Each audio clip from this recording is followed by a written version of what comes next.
All right, folks. We're just 2 minutes away from the show we've all been waiting for, The Lion's Den. You know it's about to be crazy, interesting, and downright hilarious tonight. If you've been here before, you already know why this is one of the few shows that keeps you glued to the screen the entire time. The host, Fearless. What can I say? The man's a legend. Handsome, well-built, and an intellectual powerhouse. Quick-witted doesn't even begin to describe him. This guy handles every topic like a pro and never misses a beat. And you can't forget Keenal from Black Man Travels. Deep thinker, always dropping knowledge, bringing those big conversations that really make you sit back and reflect. He's all about opening up your mind to new perspectives. Oh, and when Ronan steps in, it's a whole different vibe. The man brings balance, discipline, and humor all wrapped into one. He's the kind of guy that can crack you up 1 second and drop wisdom the next. This is grown folks talk. No nonsense, no drama. Just real, respectful conversations. They get into the deep stuff, but they always respect everyone's viewpoint. You can trust the Lion's Den to bring real, unfiltered, adult conversations with that perfect mix of intellect and fun. You've got your popcorn ready, right? Because in just about a minute, this place is gonna light up. Get comfortable, hit that subscribe button if you haven't, and make sure you're locked in. Let's go. The Lion's Den is about to start. All right, it's almost time. I've been waiting for this all week. Is it just me, or does time slow down when you're waiting for the Lion's Den to start? Come on, let's go. I got things to say tonight. I'm ready to hop on the panel. You better have subscribed already. If you haven't hit that subscribe button and smashed the like by now, what are you waiting for? You gotta support the Den, people. Hit that notification bell too, unless you want to miss out and hear about it later.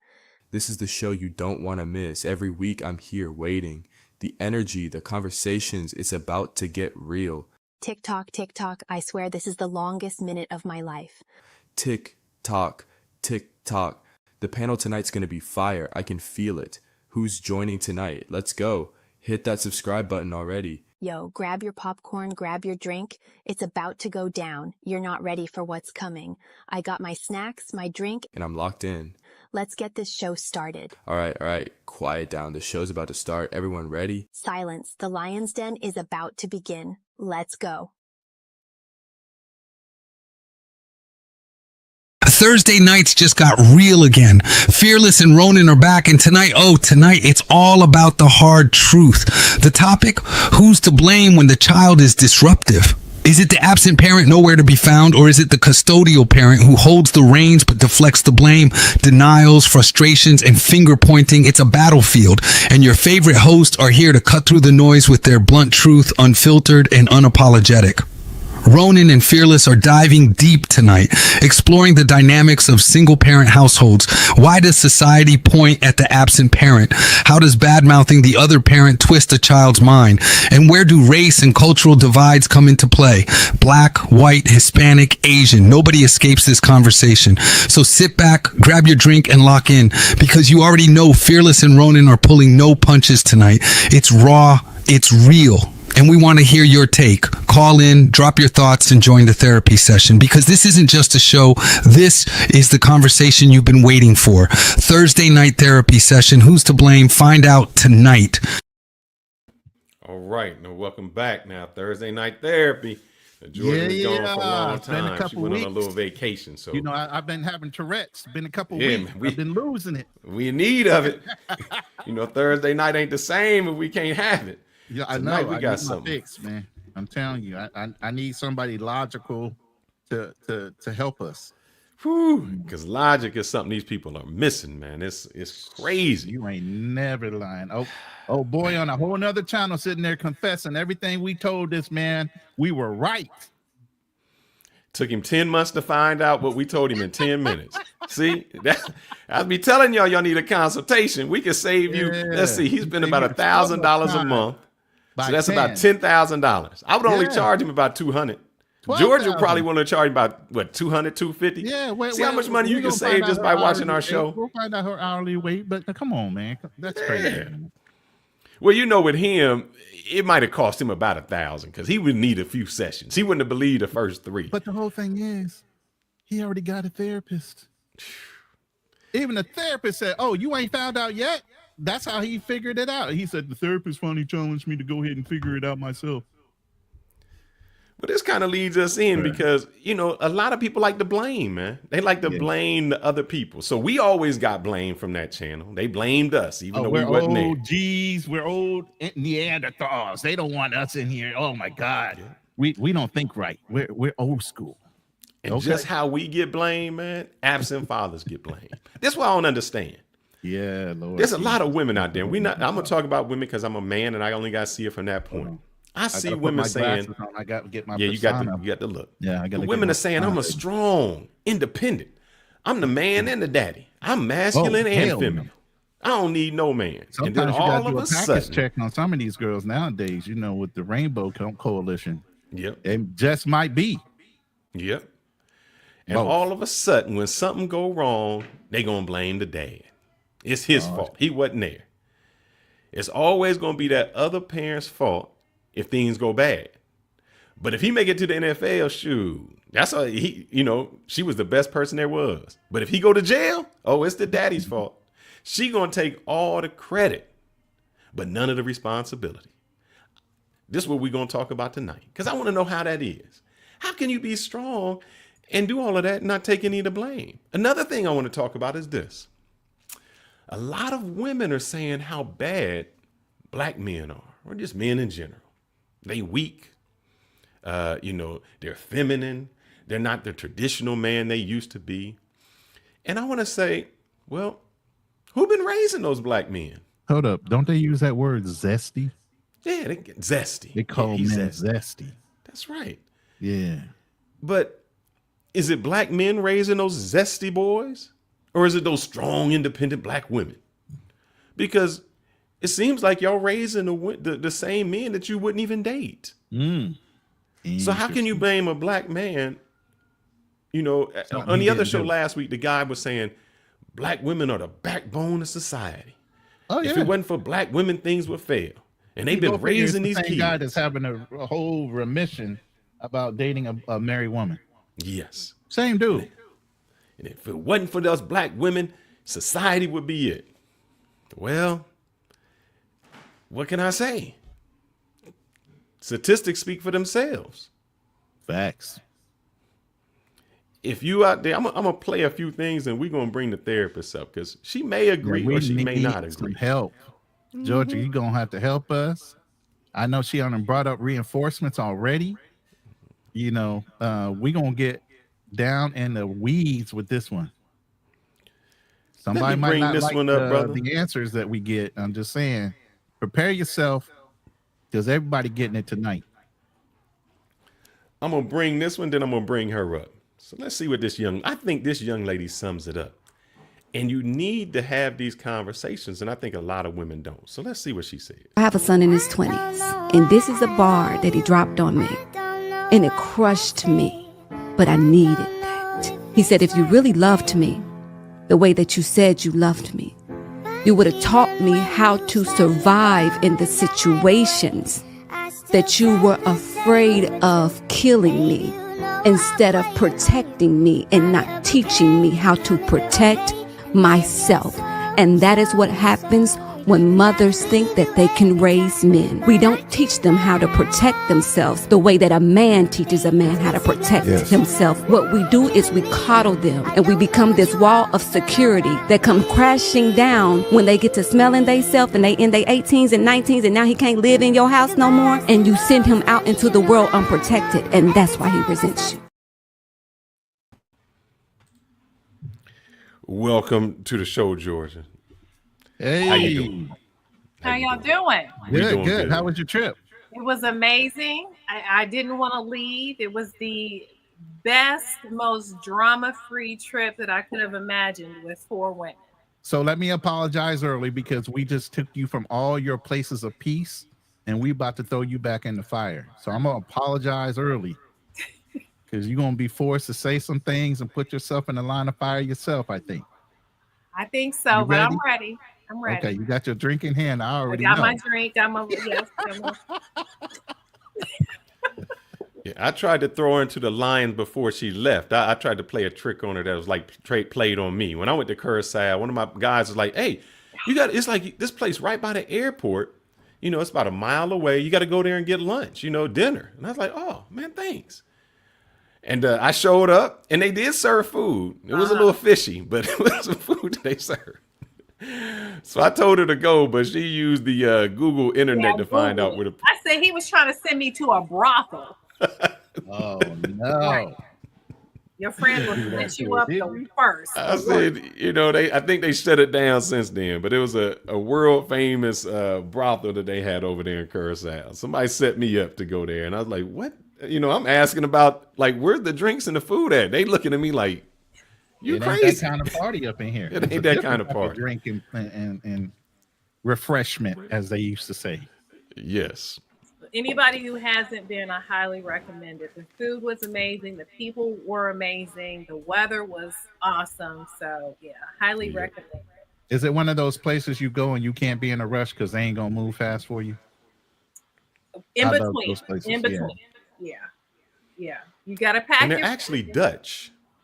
It's more Dutch. Yep, Dutch. Yep. So it was. And they were filming Love and Hip Hop. So Ray J was running around the island while we were. Oh Lord. Uh-oh. Take the wheel. Ray J. You get some Raycon earbuds. Was he promoting? No. I've seen those, so no. Now, Georgia, this is a topic you wanted to explore. You wanted to explore why the absent parent is often blamed for their child's downfall. And it should be the responsibility of the person raising them. We would see it. That would seem that would be right. If I'm the teacher and I'm around whoever the kids all day, then wouldn't I be responsible whether they learn or not? But we say that's not how it is. It's the person who was never there in their life is the reason they turned out like that. And I don't know if it's resentment from the mother. I do remember a line in Boys in the Hood that always stuck out to me. And it was with Ice Cube. If you remember how the mother treated Trey different than Ice Cube. And what she said was, you ain't shit. You ain't gonna never be shit. And your daddy wasn't shit. And it's like that phrase. Yeah, that was it. And it's like they put that on him to say, because your dad, who was never even in the picture, he's not here, but you're going to turn out bad because he's not here and I'm raising him. Right. Which makes no sense to me. I mean, I've had a discussion where I've seen people say where women, I think even Shaq said it, or one of them said, the guy raises the kid the entire time, helps him out with sports. And when he gets drafted to the NFL, he says, I like to thank my mom. He's like, your mom? What? She didn't do nothing. So I'm going to step back. I want to know, what is your opinion on that? And then we're going to bring up some people who later on to go. So I brought this up because with working with single mothers and single fathers throughout my time as a therapist, and even I'll even say when I was a school teacher, it often came up with what was going on with the child in relation to the fact that the father wasn't in the house. And many times I struggled with how to respond to certain situations when I clearly recognized that the mother was the issue. And so it's frustrating to me how most often when children are raised by single mothers and they are not successful and they struggle in life, how it quickly falls back on the fact that the father is absent. However, in families where the single woman has raised successful children, it was because she was so strong and she did everything she could for her child. So it's very interesting to me how the blame shifts depending on what's going on with the child. And I understand both sides, but is it fair? Is it fair to say everything that has gone wrong with this child is because the father's not in the home? What could the woman have done differently to keep some of those challenges from coming up for the child so the child had a chance to be successful? So I have to call a lot of single mothers out in therapy on their role and what's going on with the child that is struggling. And those are difficult conversations to have. My I question just is, hold on real quick. I just wanted to say one thing. I noticed how you referenced even in your opening how mothers are strong if they did something right, but the blame of the father was a negative word, absent. You see Yes. how even with your delivery, the woman did it right. She was strong. She did it right. Mm-hmm. If the woman did it wrong, that's because of the father absent. Correct. Yeah.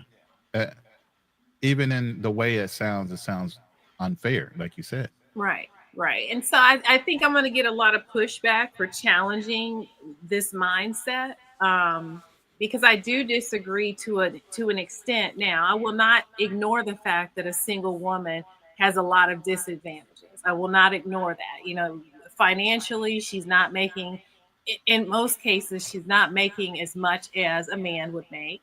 We're She gonna touch has on the, that. I'm sorry. We're gonna touch on that statistic. I know y'all and y'all statistics because y'all will go looking for stuff, boy. But you know that is an issue financially and not being able to have childcare and things of that nature. But the same happens when you have a single father raising children. You know, he's now in a single income household where he's having to take care of the childcare and things of that nature. But it's just interesting that women who raise successful children, single women who raise successful children, are dealing with the same challenges as single mothers who raise children who unfortunately wind up in prison or worse. So make it make sense as to how we can take all the blame when the child is doing well, but then it's the father's fault when the child is not doing well. my Exactly. question is this. I have never heard of a single father raising a child blaming the mother who wasn't there. Right. Why is that? Well, I think Meaning the guy takes the responsibility no matter what. You want to know why? I'm gonna use a word that women don't like to say, and they don't do it to each other. That one little word. It's called accountability. We take accountability for our wrongs 9 times out of 10, and a woman can't halfway say it. They always want to point the finger and say it's somebody else's fault. I can't. You know, I would love to be able to be, you know, the devil's advocate in this, but I have to agree, and it's very frustrating as a therapist to challenge these women and get them to see where they could have done better or chosen differently. Women oftentimes who are single are focusing on trying to bring another man in the household, and therefore the child falls by the wayside. And you're so focused on trying to get a relationship, you don't realize that your child is falling apart. And what would have happened if that energy would have been focused on raising the child versus looking for a man? So I see so much of this as a therapist, and there are times where I can say, yeah, the father he needs to take the majority of the blame. But why is it okay to blame the parent who's not there and not focus on what the parent could have done differently who is there? My other question would be this, and I don't know because maybe you've talked more, but out of all the men that I know that are like single fathers that are raising their kids, they have never kept the child away from the mother just for emotional reasons.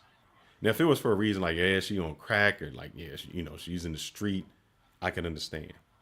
But I've never seen a single father say, no, you can't see him because you ain't give me no money. No, you can't see him because you got that dude in the house, go off. I've always seen it in reverse. So it behooves me that a woman says, I'm doing it all alone, but they also don't let the man, if they are in love with the man or like the man or whatever the case may be, they put the child as a pawn. So how can you blame a guy that you're putting as a pawn? That you don't even let him see the child. Right. And again, I see this a lot, when I'm working with single mothers working with the fathers on co-parenting, a lot of the challenge is getting to the root of why this mother wants to keep the child away from their father.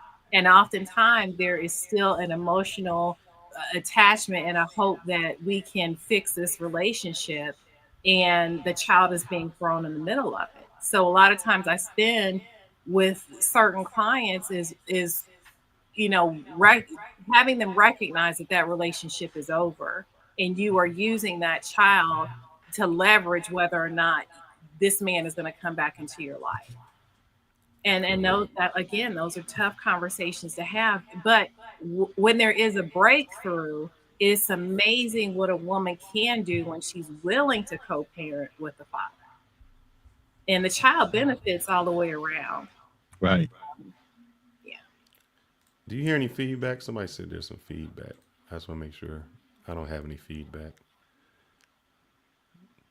If not, we good. We'll keep it going. Another thing that always was curious to me is, and I want to play this segment. Tamasha, we see you in the background. I don't know when we're. And I think you she'll up. sum it up, and then Yeah. I'd like to go back to it. I'll let this young lady sum this up. Has been used as the measure. Many times, if a black man does not have money to give. I couldn't hear, so let me see. Money has been used as the measure.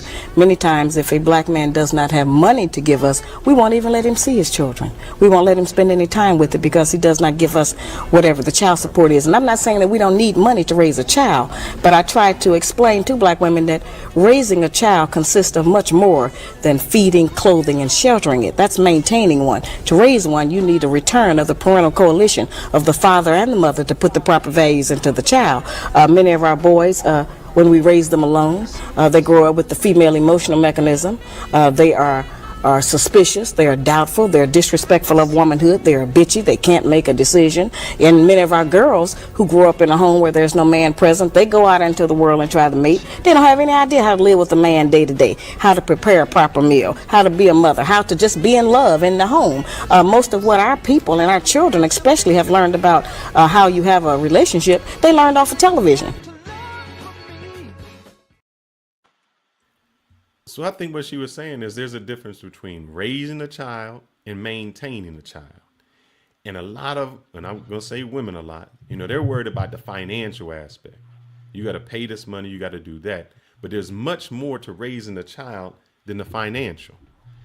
But they use that financial to just cut the men off. If you're not paying, you can't see it. And don't understand that there's more to that child than just, hey, I got to give you some money. Because I know there's guys that pay the money and say, I'm paying the money and I don't even need to see the child, because if that means I got to deal with the mom, I'm out of here. So address that situation. Why is it that for a woman, it's all about the finances when it comes to that, where some men will actually get custody of their children and don't even go after child support against the woman?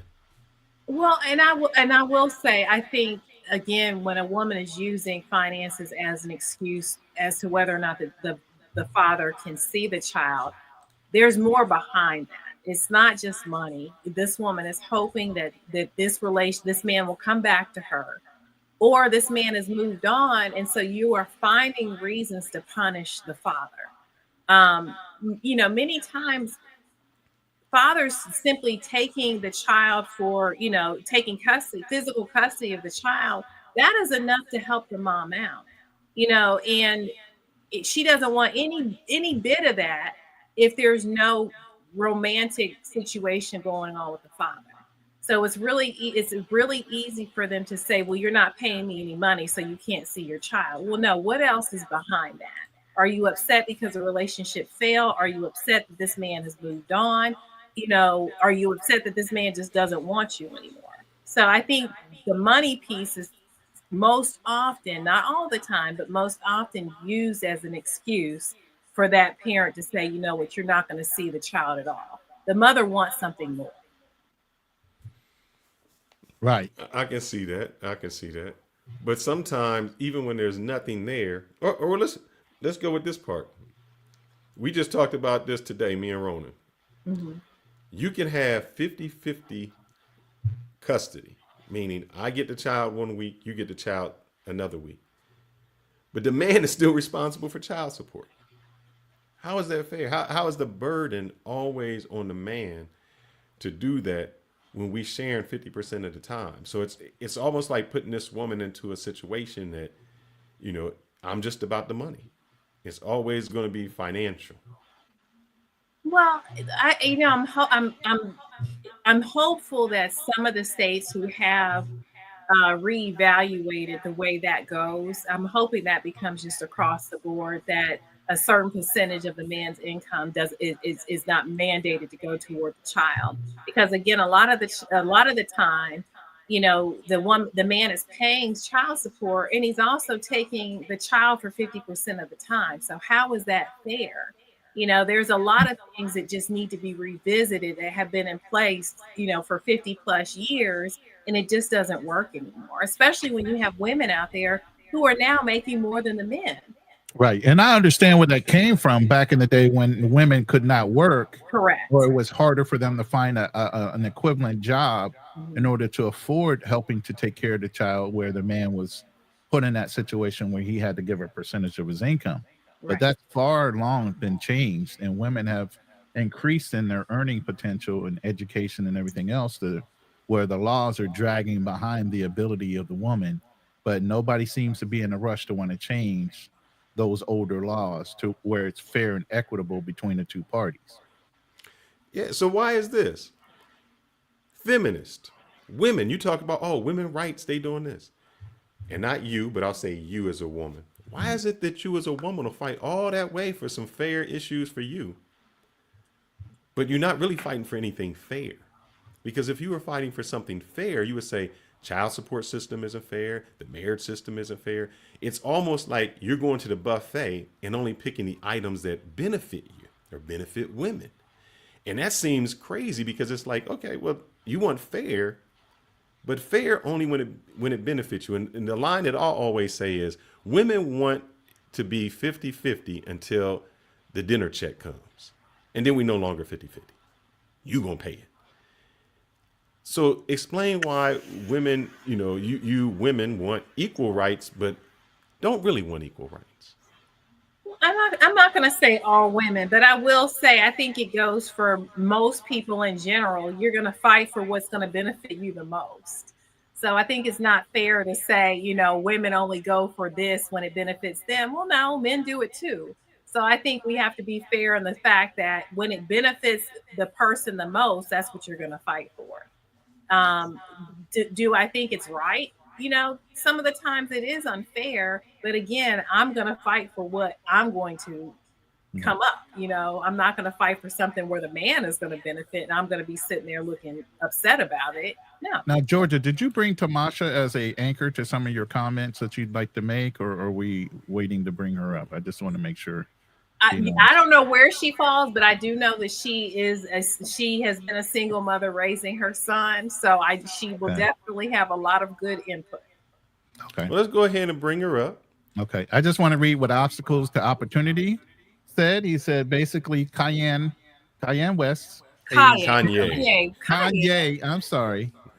I got that pepper in my head right now. I don't know what it is. Kanye West pays Kim, and she's richer than Cayenne. Kanye. Damn, I can't say his name right now. I got the pepper in my head. Well, either way, that's ridiculous. Right. And as much money as he pays. Welcome to the panel, Tamasha. I don't know. I know you've heard some of the previous conversation that we had. Do you want to add to what's already been said based on what you've already heard from our conversation so far? So first, what I was trying to say earlier is that I do also hear an echo. I hear myself echoing. Maybe somebody's mic is up too high, or I don't know, but I do hear the echo. I do hear it. Is it with all of us speaking or just me? I hear it with you. It was fearless. No, I mean, he just muted something and it's dead now. Okay. I can't do that because then I can't. I don't hear it anymore. Even when I speak? No, you're good now. Okay. All right. Okay, that's what I was initially trying to say when someone mentioned an echo. But something that Fearless said that I never thought about is you don't hear a man complaining when you said something about how the man is don't complain when he doesn't say, well, if the mother didn't do this and if the mother didn't do that. I can honestly say I don't ever remember hearing a scenario like that Yeah. You won't. where Because men a aren't man is built like that. complaining and blaming the mom. Men aren't built like that. We're just going to do what we need to do and shut up. And Right. another reason is nobody cares. Nobody cares. That at the end of the day, that people will hear you, but at the end of the day, that's about all they're gonna do. Mm-hmm. Yeah. So a Yeah. guy can complain, we can say this, and we've just learned that nobody's listening to us. So we had to show we suffer in silence. We can go through all of those things and we just say, there's a famous commercial that a guy says when you ask another man if he's, how's he doing? He says he's all right.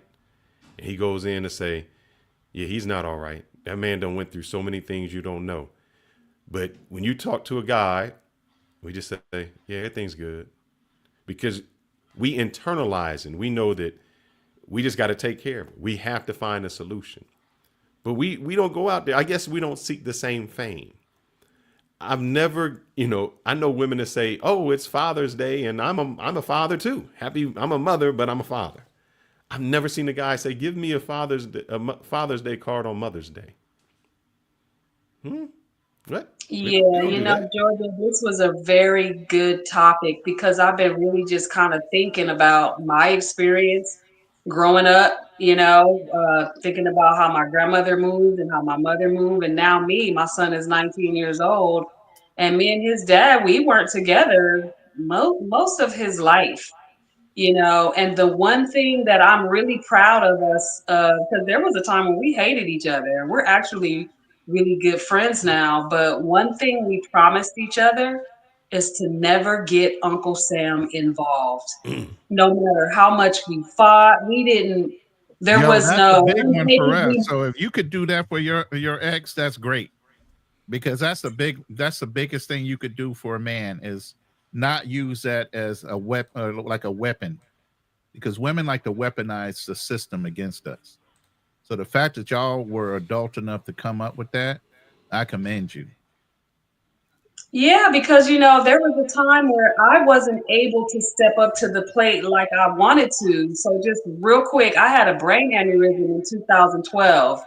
And my life just kind of went to the shit for a little while. You know what I mean? I had to kind of relearn myself. And so like the jobs that I used to hold were because my vision has been affected because of that. So I can't drive and certain things. I used to be a trucker and do these things that I needed my vision for.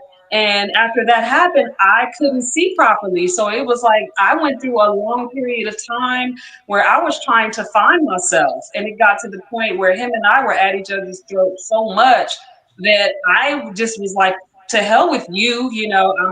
I took my son with me as much as I could, but as he got older, I was homeless. So I was living here and living there. I was going to hostels. And, I'm the type of person, I don't mind being real transparent if it'll help somebody.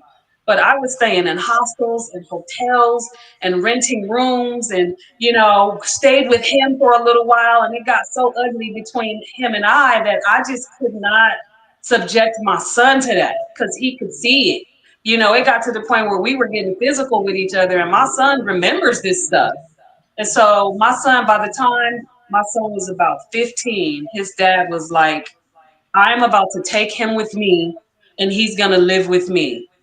And I never asked him to do that. But when he said it, I didn't even argue. Okay, cool. So where are you guys getting ready to live? And so from the time my son was 15 until he just graduated from high school last year, he's 19 years old now. He lived with his dad. So let me ask And you a question. I'm doing a timeline. So if he's 19 now, that means he's lived with his dad for 4 years? roughly about 4 years. Yeah. Right. So it's About 2000. three Hold and a up. half, 4 years. Because I'm going to quiz you on this. It's 2024. That means he started living with his dad in about 2000. 20, Yeah, 2020, 2020. 2020. Yeah. So maybe closer to 2019 because Let's 2020 say was COVID, right? 2019. Yeah, So COVID here goes happened my right around question to 19, you. 2020. Yeah. You had your brain So he started aneurysm in living what with his year? dad at least a year and a half prior to when COVID happened. So even sooner than that. And this is the thing, I got so tired. I'm gonna tell you what I did. I got so tired of arguing with him. We were living in Miami and I just felt I was extremely depressed and I just didn't know what to do. So I took one of my trips to Cali, which I'm from LA. We were living in Miami at the time.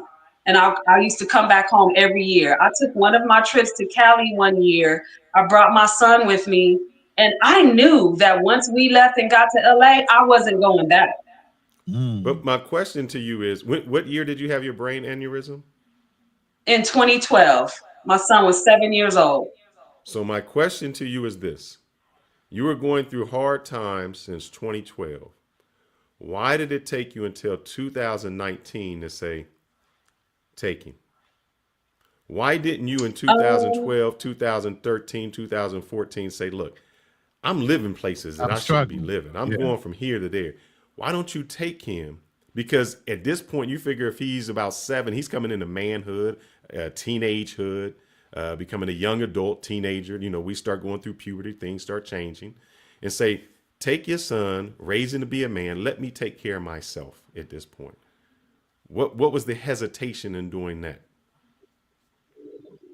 for me, it was really, and it was not even something that crossed my mind because I felt like I did not want to be away from my son. We were both had the same attitude of we want to be in his life. So So do you see that's how when, selfish that sounds to me? Hold on. To Let me me, it say this. sounds like I would rather I, my son live in hostels because I want to be with him than having him have a better life with the father. I, I wouldn't go that far, And King. not a Hold bad on. thing. I'm just saying that's, as a guy, you say, man, you could have alleviated so much stress for yourself. You could have put your son in a better position. But I think a lot of times women wait until they have no other choice. Hold on. Like Hold there's on. I, no other way out. And then that becomes like that reluctant decision. Like I I, I'm gonna can't push take it back on that a either. little bit. I think that society and her mentality of being said she's a bad mother for not trying to care for her son. I think I can that's see what that I'm too. hearing. Is she struggled with that decision of letting her go because she didn't want to have the stigma of being a bad mother, even though she knew for a fact she was struggling. And I don't know if that might so be pressures from initially, outside within society. I don't know if that might have been pressure of her family. We're always worried about the court of public opinion so much. I think some women make bad decisions because they don't want to look bad versus doing the logical right thing by allowing the father to step in and do what he should be doing, which is caring for the child while you were struggling. so initially when it happened, I was good for at least 2 years after. Um, just through savings and then like god can see, god knows some parts of the plan. There's obviously free will, but I ended up living in an apartment prior to this happening where the owner told her tenants to stop paying rent because she was dying. So for Dang. 2 years, the place wasn't owned by anybody. And this is the place that I lived when I had the aneurysm. So I kind of have to put God in, like God saw what was coming. It wasn't by coincidence that I found this apartment and then the lady ended up dying and then I almost damn near died, but I didn't have to worry about it because I didn't have to pay rent for almost 2 years. It wasn't until that 2 years was up and me still trying to find myself and learn new things, even get jobs that I had years, becoming a nanny and this and that. But then not only that, his dad wasn't completely 100% stable. You know what I mean? He was living in environments where he had roommates and then him and the roommates had to move out. And so eventually it got to the point where he found the job where he was making the money and there would be no issues. And that probably within 6 months or so of him getting more stability is when I left. And I left for selfish reasons. I left because I just couldn't I had already had an aneurysm, and him and I were arguing and fighting a lot. And so I just made the decision, I'm going back home. And that's when I left Miami and came back to LA. But even after that, you know what I'm saying? Like to your original question, Fearless, I just knew I wanted my son to be in my life. And there was a question from one of his family members wondering, does she even want to be in her son's life? That was what was told to me that one of the family members said. So, and I'm going to address yeah. this from Drew. Drew says, who in society would call a woman a bad mother because she had an aneurysm? Drew, I don't think that's the case. I think and this is the double standard for men. Yeah. If the father was never around, no one would really question why the father isn't in his life. It's like, well, you know, something must have happened. If the child is living with the father, they would never say, oh, he's a bad father. He's just, you know, he just wasn't there. If the child is living with the father. Damn, you broke it up for me. Then they start to say, I'm breaking up. I'm sorry. Oh. Then they start to say, she must have been a bad mother. It must have been a bad mother. Yeah, she must be on something. Something must be wrong with her. Correct. I don't know why you just broke up so bad. I didn't hear nothing you just said. I think you're freezing over there. You're freezing? Yeah. Yeah, you're freezing. Everybody's breaking up for me. I don't know what's going on. I tell you what, go out and then come back in, because it may be just your internet. Mm-hmm. So sign out and come back in. So I want to say something that you said while she's working on that. You know, I thought about that when you said, you know, why doesn't anybody question the mother as to why the father's not in the life? But then the man is questioning as to what is going on with the mother. Why isn't the mother? And it's interesting because I'm guilty of that. I am guilty of when single fathers come into therapy, I often wonder, like, what was going on with that mom that she's not in this child's life? And it's not fair because that mother probably did what was best for that child if that was in fact her decision versus the court making that decision. And so I'm also guilty of that. So if I'm guilty of that as a therapist, how must the single mother feel knowing that she cannot do for this child what's needed, but then she's afraid of what the world is going to think if she says, you know what, here, you take him. And it's interesting because I wish my cousin would come on here, and I'm not going to put her name out there, but she actually made that decision. And it was the best decision of her life when she finally said, you know what, I need to send these boys to their father. Not only was it the best decision of her life, it was probably the best decision for her two sons. Mm-hmm. Because at a point, the sons do need to be with their fathers. A mother can never teach a boy how to be a man. All they can do is coddle them and try to protect them from any kind of hurt, harm, or pain, when men need to be taught pain is life and how to recover quickly from it. And, you know, and that leads me into, I want to play this and I want to get your reaction, and I'm going to read some of the things that people put in here, but I want an opinion without me saying anything.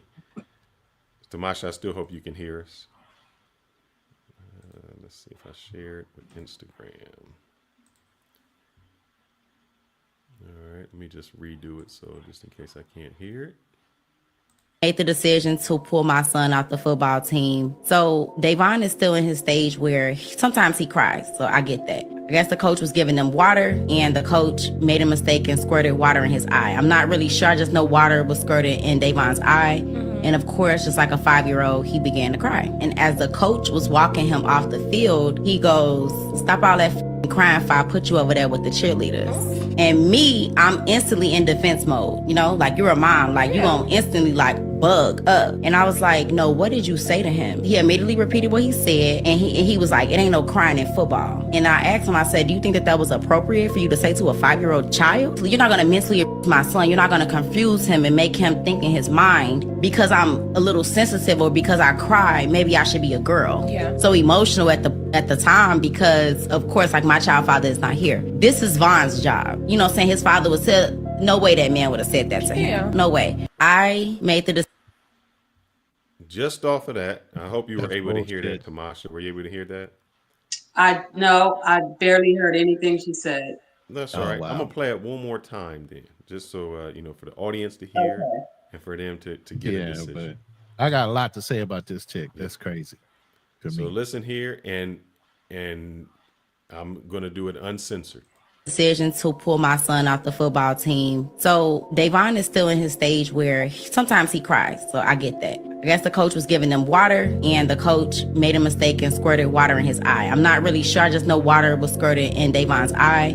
And of course, just like a 5-year-old, he began to cry. And as the coach was walking him off the field, he goes, "Stop all that crying if I put you over there with the cheerleaders." And me, I'm instantly in defense mode, like you're a mom, like you're gonna instantly like bug up. And I was like, "No, what did you say to him?" He immediately repeated what he said, and he was like, "It ain't no crying in football." And I asked him, I said, "Do you think that was appropriate for you to say to a 5-year-old child? You're not gonna mentally abuse my son. You're not gonna confuse him and make him think in his mind because I'm a little sensitive or because I cry, maybe I should be a girl." Yeah. So emotional at the time because of course, like my child father is not here. This is Von's job. Saying his father would say, no way that man would have said that to him. Yeah. No way. Oh yeah.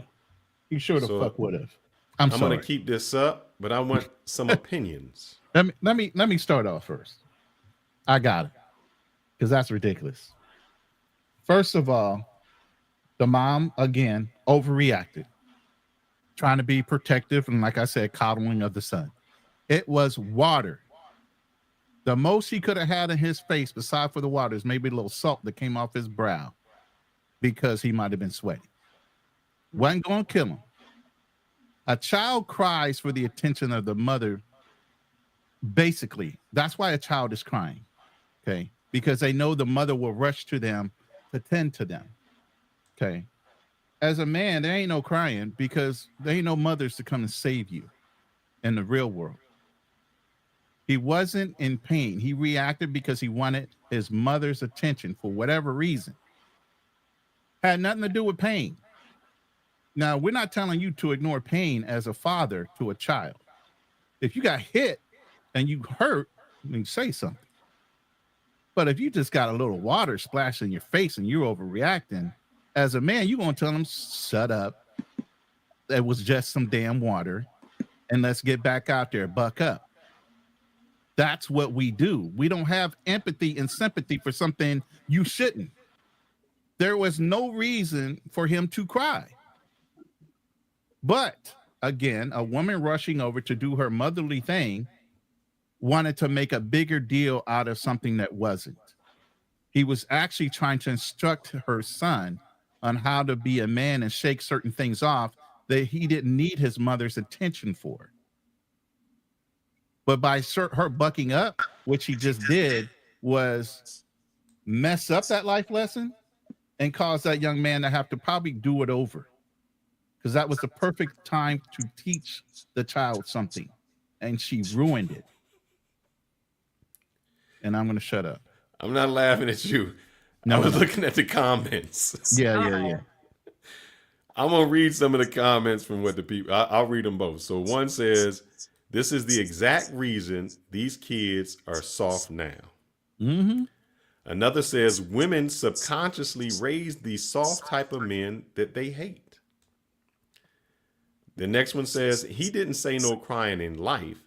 He said no crying in football." Somebody said, "Bro gonna be soft forever." That's what I'm trying to tell you. He just ruined a whole life lesson for that kid. She did. The one I was laughing on, it said, "The moral of the story is her son is now a cheerleader." Oh my, you know what? Boom. Yeah. I'm sorry. And here's the thing. And she tried to reinforce it by saying that his father would have said the same thing. There's no way he said that to my son.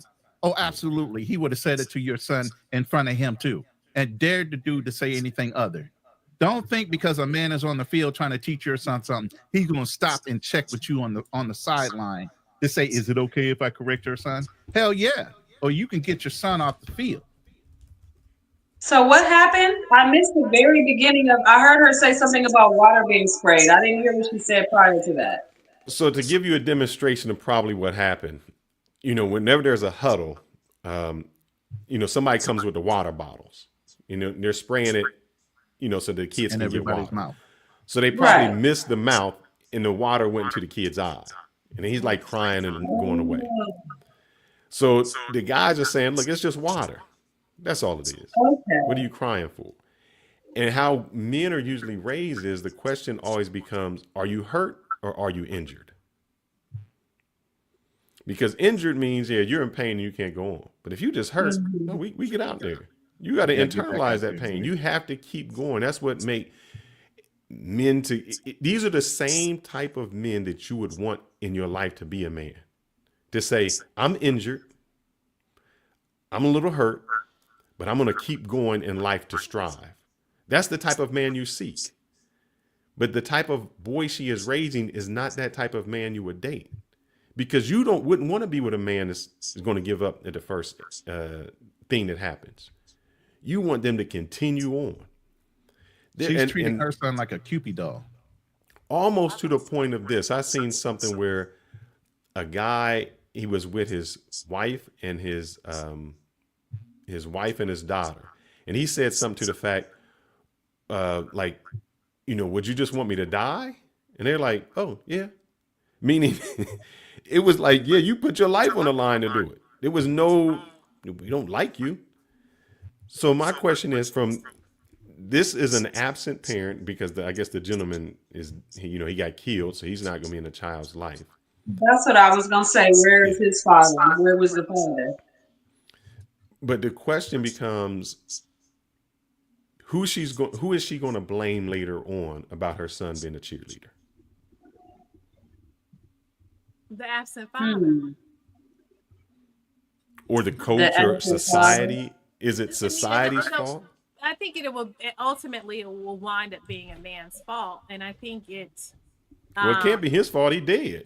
I mean, I hope not. He's Well, no, it's probably going to be the coach's fault because he talked to him roughly and he hurt his feelings. So now he doesn't want to play anymore. I doubt that. It sounds like the little boy spend a lot of time at home with his mama. Like he sounds like he has a lot. Like I said, she's treating him like a little baby doll. Like she's raising a little baby doll. She don't want nothing to happen to the little baby doll. You know how girls grow up and they have dolls. They have the Barbie dolls. They have all that. She sounds like she's trying to treat that boy like a doll. Mm-hmm. That's the only way she learned how to be a mother. You get what I'm saying? She didn't have an example of anything other than the way she treated her, maybe her baby dolls. So any slight incident that happens to that doll, you know, or her son, and she hears him cry, she's going to react. Well, I'm not. Yes. I'm sorry. I'm not going to disagree that a woman cannot teach a boy how to be a man. I'm not going to ever disagree with that. But I will say that I feel like men are also at fault for some of the issues that go on with boys, as far as boys not knowing how to emotional intelligence. You know, a lot of young men lack emotional intelligence, and that has a lot to do with how other men talk to them. You know, if men talk to them and say, you know, it is okay for you to talk about your feelings and express yourself in a healthy way versus you need to shut up and don't be a sissy. You know, I think there's a fine balance, and I think that men can be just as at fault for damaging boys as women. So I'm not going to blame all single mothers for the downfall of boys. No, I feel like we've come a long way with fathers being able to be vulnerable with their boys and letting their boys know that it's okay. And I'm hoping that we're continuing to back away from the mindset if a boy cries, he's a sissy. So I think there's a fine line between teaching a boy to be well-rounded, a well-rounded individual. And there's also a fine line between a woman coddling a child and keeping him from truly being a young man versus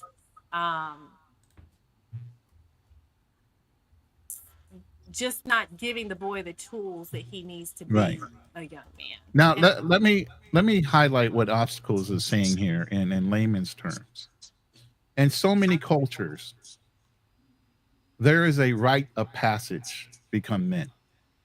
Indians used to take him out to the wilderness and have the young man hunt, know how to start his own fire to provide for himself, different things like that. There were rites of passage. Okay. And even in our society, I'm sure earlier we had rites of passage. The man taught them how to fix cars. He taught them how to build and construct buildings or whatever he needed to do to provide for his family once he grew up and moved out of their home. So in this light is what I think Obstacles is saying. Too many mothers and zero fathering, even with present fathers. Mothers tend to override their fatherhoods, meaning don't tell my son anything, even when the father's saying, no, this is proper. Because then they want to call the father abusive or too abrasive. You could have said that nicer in the way you said it, the tonality. Okay. And then that's why tribes took their boys away, because the mothers can't stand to see the young ones cry. You literally have to separate those boys away from the mother so they won't go into their protective nature. So the men could impart the things they needed to separately away from the mothers trying to coddle them from their pain. Men already know. The first time you guys feel pain, you might hear somebody say, I'm disappointed in you. And that might work for a while. The next time you guys feel pain is when you probably have your first child. Men through life have to experience pain every day. We have the harder things to do in life. We have to construct and support society. The things we do are going to hurt. Now, like Fearless said, we have to early on identify the difference between being hurt and injured for a reason. Because there's a lot of jobs that we do out there that are just going to hurt every goddamn day. Ain't no sense of whining. That's why you'll hear guys want to come home and get in a hot tub and they're looking for a wife that's going to help them and understand their job that they just did outside was so goddamn hard. They don't want to deal with not another thing until they get in a hot tub, get cleaned up, and take away some of that pain that they had to deal with their everyday life just to get back in that door. But women will never understand that because they don't have to experience some of those jobs. So that's the thing that we're trying to, and what I think Obstacles was trying to say, you know, in that statement, is that you guys, by your own nature, will want to rush to stop that pain, to fix it, when absolutely it's a tool of learning for men. Pain. And that's always happened in the Greeks, the Spartans. When the children were 7 years old, they took them. And I know, Georgia, you were saying, you know, a father is saying, hey, you know, you're a sissy and don't cry. But let me ask you a question. Do you think that is the father that does it, or other boys? Where does that pressure come from first? It's the father. I think the father, it comes from the father. At first, but then, you know, when the child is out with it, you know, in society, at school, with his peers, yeah, you know, kids will ridicule a boy for crying if he got hurt or if he gets upset in class because somebody said something. So I think it's a combination of both, but I think it starts at home. All right. So this question would be, is that father preparing that child for when that happens? Because if he's crying at home and he's being whatever he is, and then he sends him out into the world and his peers start doing that to him and they label him, you know, soft, whatever it is, you think that's more detrimental? Don't you think that father is preparing him for the world before he gets out there? Well, I think there's a way to do it. So, you know, if a child gets hurt at home and he's with his dad and he starts crying, there's a way to do everything. And, you know, you yelling at your boy and saying, stop being a sissy, you know, using the P word, this, that, and the other, you being a bitch. I've heard that happen. And there's a way to talk to a boy and say, hey, you know, I get you're hurt right now, but we need to talk about this. So I think that if there were more conversations that went along with disciplining a child for whatever, then a child will have a better understanding of, oh, this is why my dad told me not to do this and to suck it up when I'm out in public. yeah, okay, you want to put on a front out in public and you can come home and fall apart. So I think there's a way to do things, telling a boy that it's not okay to cry and to show emotions, that is setting that child up for a lot of issues with just having healthy relationships in general. But if you say, you know what, son, come here. Like, were you hurt? Were you really hurt? Or were your feelings hurt?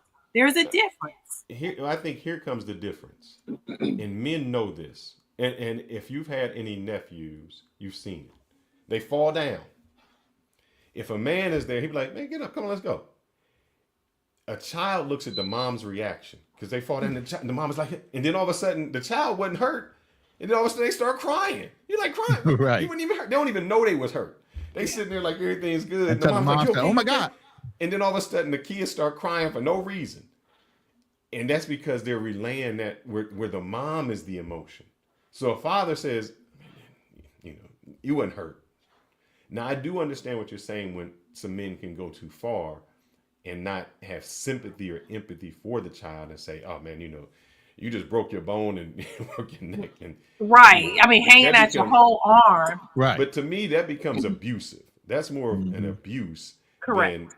Than just saying, hey, I want to play this video because I think he speaks to let's get back up on that horse. I want to play this video. I think he speaks to his name's Jordan Peterson. You should discipline your children when they're disgracing themselves. And the reason you should do that isn't because they're bad kids or because it reflects badly on you or because you're angry, but because if they continue to act that way, other people aren't going to want to have them around. And that's not good for your kids. So you discipline them. So I say to my son, for example, go sit on the steps till you can act like a civilized human being or whatever terminology is appropriate when he's young. And the rule was, well, as soon as you get yourself under control, problem solved. Well, it's the same with past sins, so to speak, as if you failed to hit the target properly, but you figured out why, and now you know how you would chart your course differently in the future. Done. What do you think? Do you agree? I mean, I'm going to have to say I agree. I didn't hear nothing he said. Oh my God. You know why? Because I think you're on a phone and the phone's mic is not, or the speaker is not loud enough for you. It's probably going to be better if you have like something to plug up and like have a headpiece or earpiece or something. So I think this is very interesting that the way this has kind of shifted, because I was talking about single mothers who will take the praise and the that's not the word I'm looking for.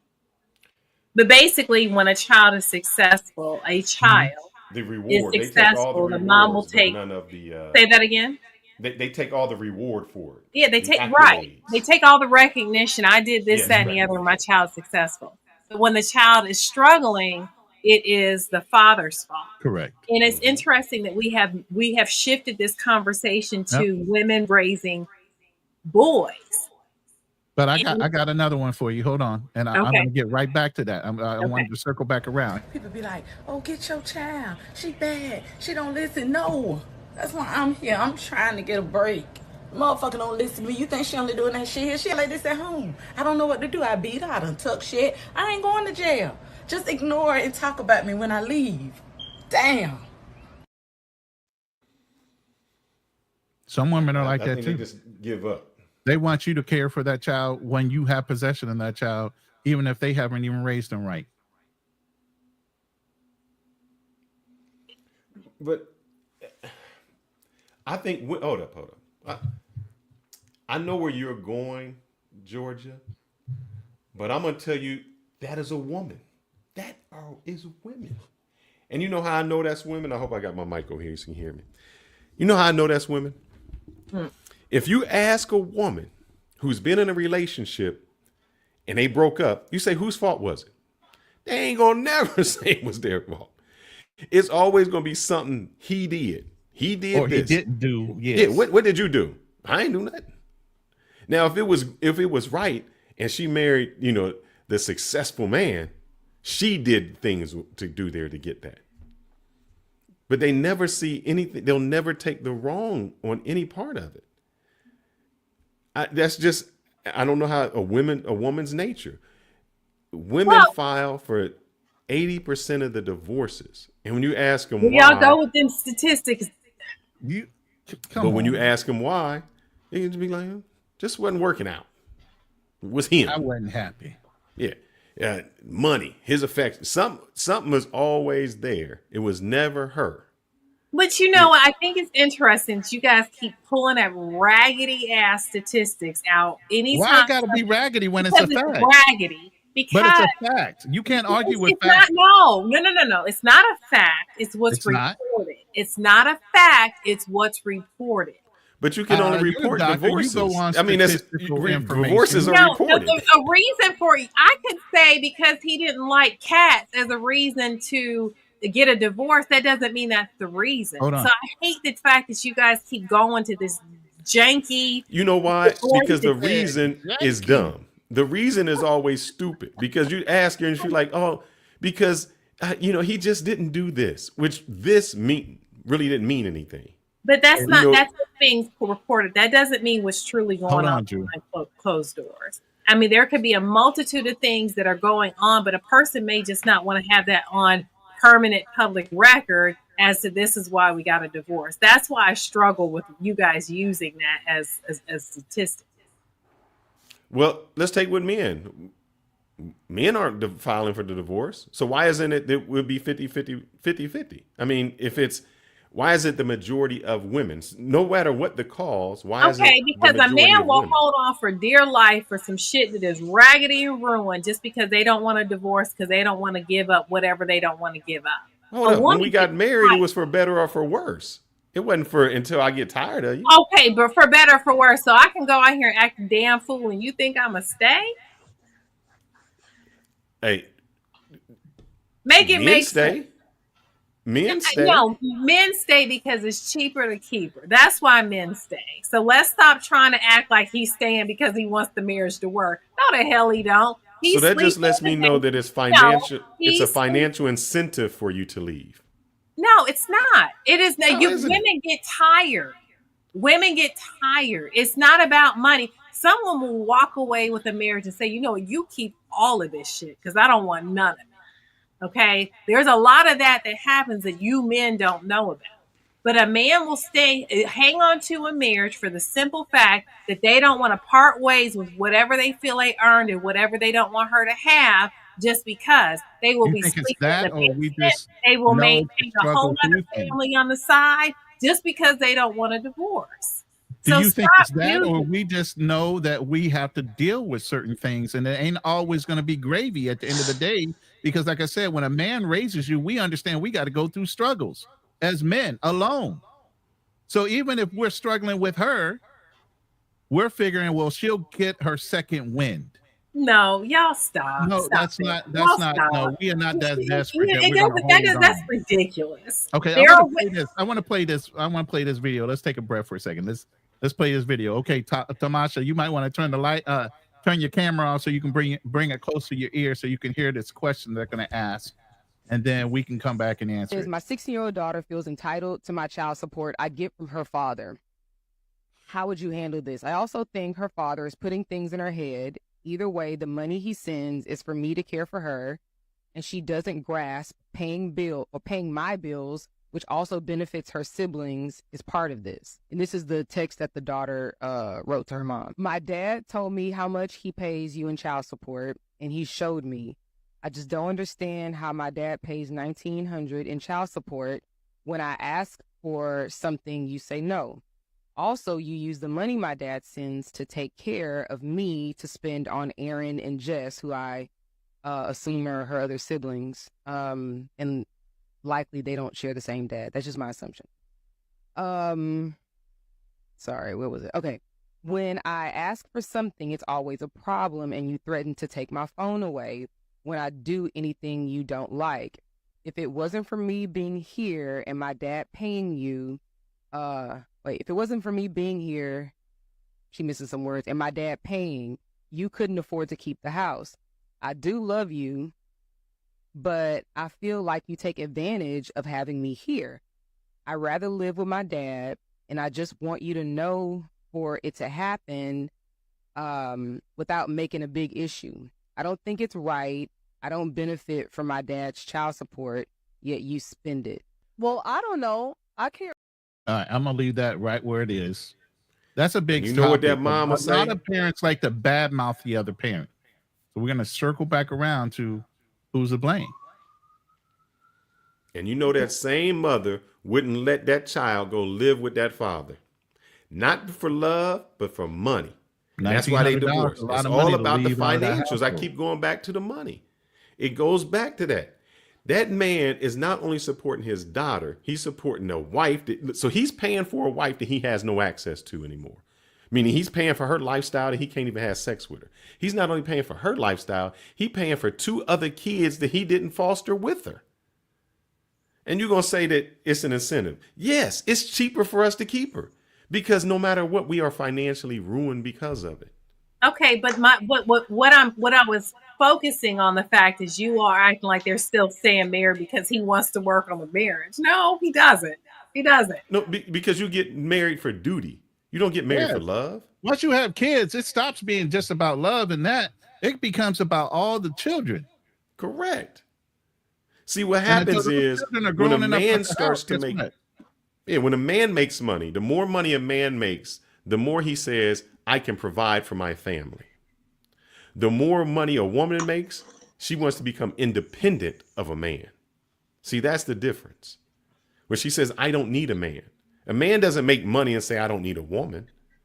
Women make money and say, I don't need a man. It's always a financial thing with women, where men try to provide and women walk away. So yes, for a man, we say we've built ourselves up so that we can have a family. We don't want to destroy it. Where it's easy for you to walk away because when you have no skin in the game, or where you have no financial incentive, where it is a financial you walk away. Okay, and Brandis just said already moved on to a new woman, but doesn't want to get a divorce. Yes, Some and men that are may greedy. be true. Some men are greedy. They want their cake and they want to eat it too. But a lot of times what happens is a guy says, you know what? We don't get along. But for our children, we're going to stay together until they get 18 because I don't want to live as a weekend dad.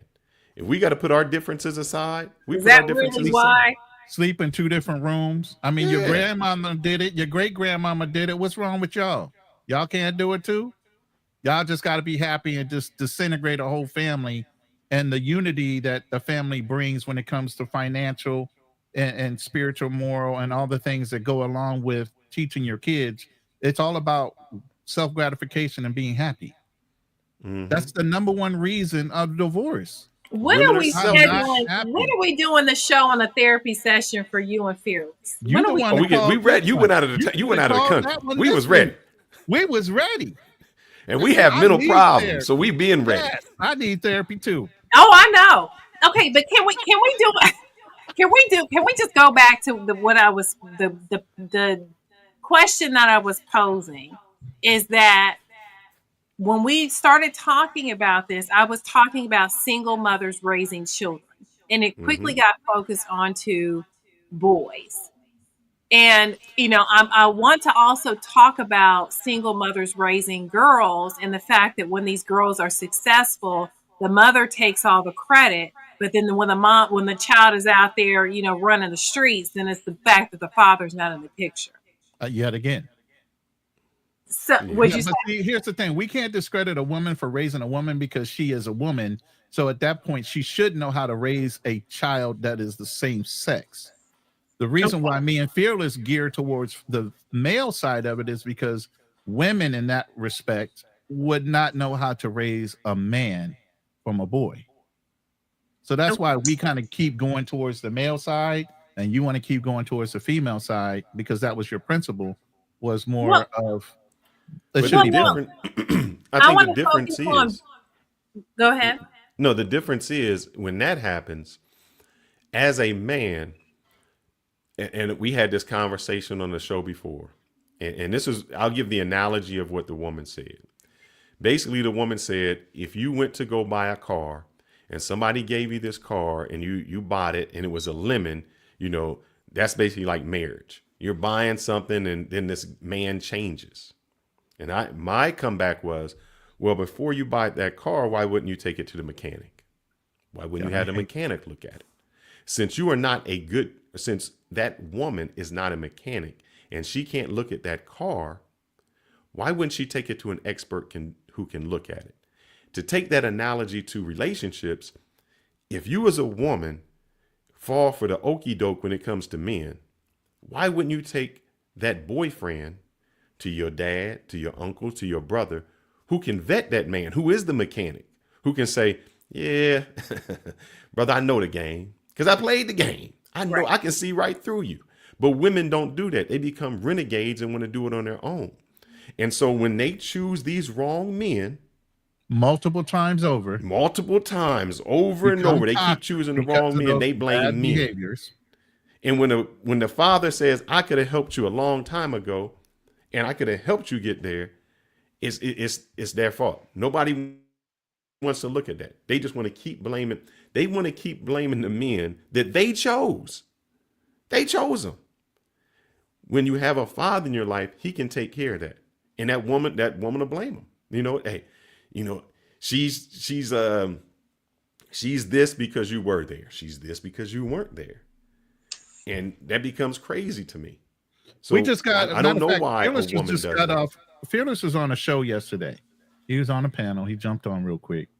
And the brother himself said he doesn't believe in the statehood of marriage, but he believes in the religious version of marriage, meaning he doesn't feel like somebody should sign a contract per se to allow the government into your life. Okay. Well, at the end of the day, Fearless asked him, so with your daughter, which he has a young daughter right now, when she grows up, if a young man walks up to you and says, hey, I want to marry your daughter, but we're not going to get married and I'm not going to sign any contracts. We're just going to get married in the church. You would be okay with that. Now, this man admittedly said, yeah, he would be okay with that. But he said he was going to vet the hell out of the dude that wanted to marry his daughter, or he was going to pick the dude himself. Now, what society you think right now, especially in America, do you think a young girl is going to allow her father to go and pick any man that he feels like she should be with, and she's going to be happy with that? They're not from America. Yeah, I was going to say not in the U.S. He thinks that's going to freaking work, though. He thinks that's, I can circumvent the system. Now, yet again, this same man who says he doesn't want the Institute of Marriage and the government to be involved already has a single mother that he's messing around with. Won't marry her, had 2 children. Circumvent everything that he did not want. The minute he had children, what did he just do? Allow the government back into his home based on the child support and other requirements for having a child with somebody he wasn't married with. All this double talk out there.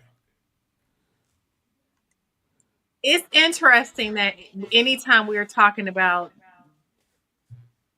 challenges with dating and men and women in marriage, that you all continue to go directly to what the women are being Fearless. It's okay. You can say names. It's just us on the panel. It's okay. Okay, Fearless and Ronan. It's interesting how the two of you, anytime you are talking about dating and relationships and the downfall of what's going on, y'all quickly try to point out what's going on with the women. Why are these trifling ass men trifling? And it's interesting because it's like, well, you know, she chose that man. Well, yeah, you want to know another sad statistic? You want to know what's another sad statistic? The saddest statistic at all is that 80% of the women are being impregnated by 20% of the men. These women are still laying down with a man that already has prior children and continue to want the man that everybody else wants, instead of like 70% of men that are incels, have not had sex, have not dated, and sitting in their mother's homes or whatever. There's a huge population of men that don't date just because of how intimidating and aggressive women are to get that 20% of the upper echelon of men. But we're not going to talk about the men who are out there having multiple children with multiple women. Hold up. The thing is, hold up. No, I'm going to address that. I'm going to address that. You know why? 20%. You know why? I mean, I have 5 sons, so I mean. Hold up, Ronan. How many? I'm still going to blame you. I'm still going to blame the woman. What? You know why I'm going to blame the woman? Why? How many different women? I know I'm gonna blame women like because the woman knew Sierra knew Future already had kids. What she do? She lay down with him anyway. Yep. If you girl number 6 and you still think you're gonna get with this dude, you crazy. So Why the are women who are with Nick women the Cannon. problem and not the men that continue to lay down and have these children? Oh, I say that they're dumb. But who's the dumb one? one? Woman knows she already has a child. Why is she laying down without contraceptive, even if she wants to be? Why is the man willing to lay down without contraceptive? Because a man that's what he's been put on this earth. Because here's the difference. But hold up, Georgia. Here's the difference. Here's the difference. That man has to still be financially responsible. That woman can lay down with any. That woman can just spread her legs. Laying down with.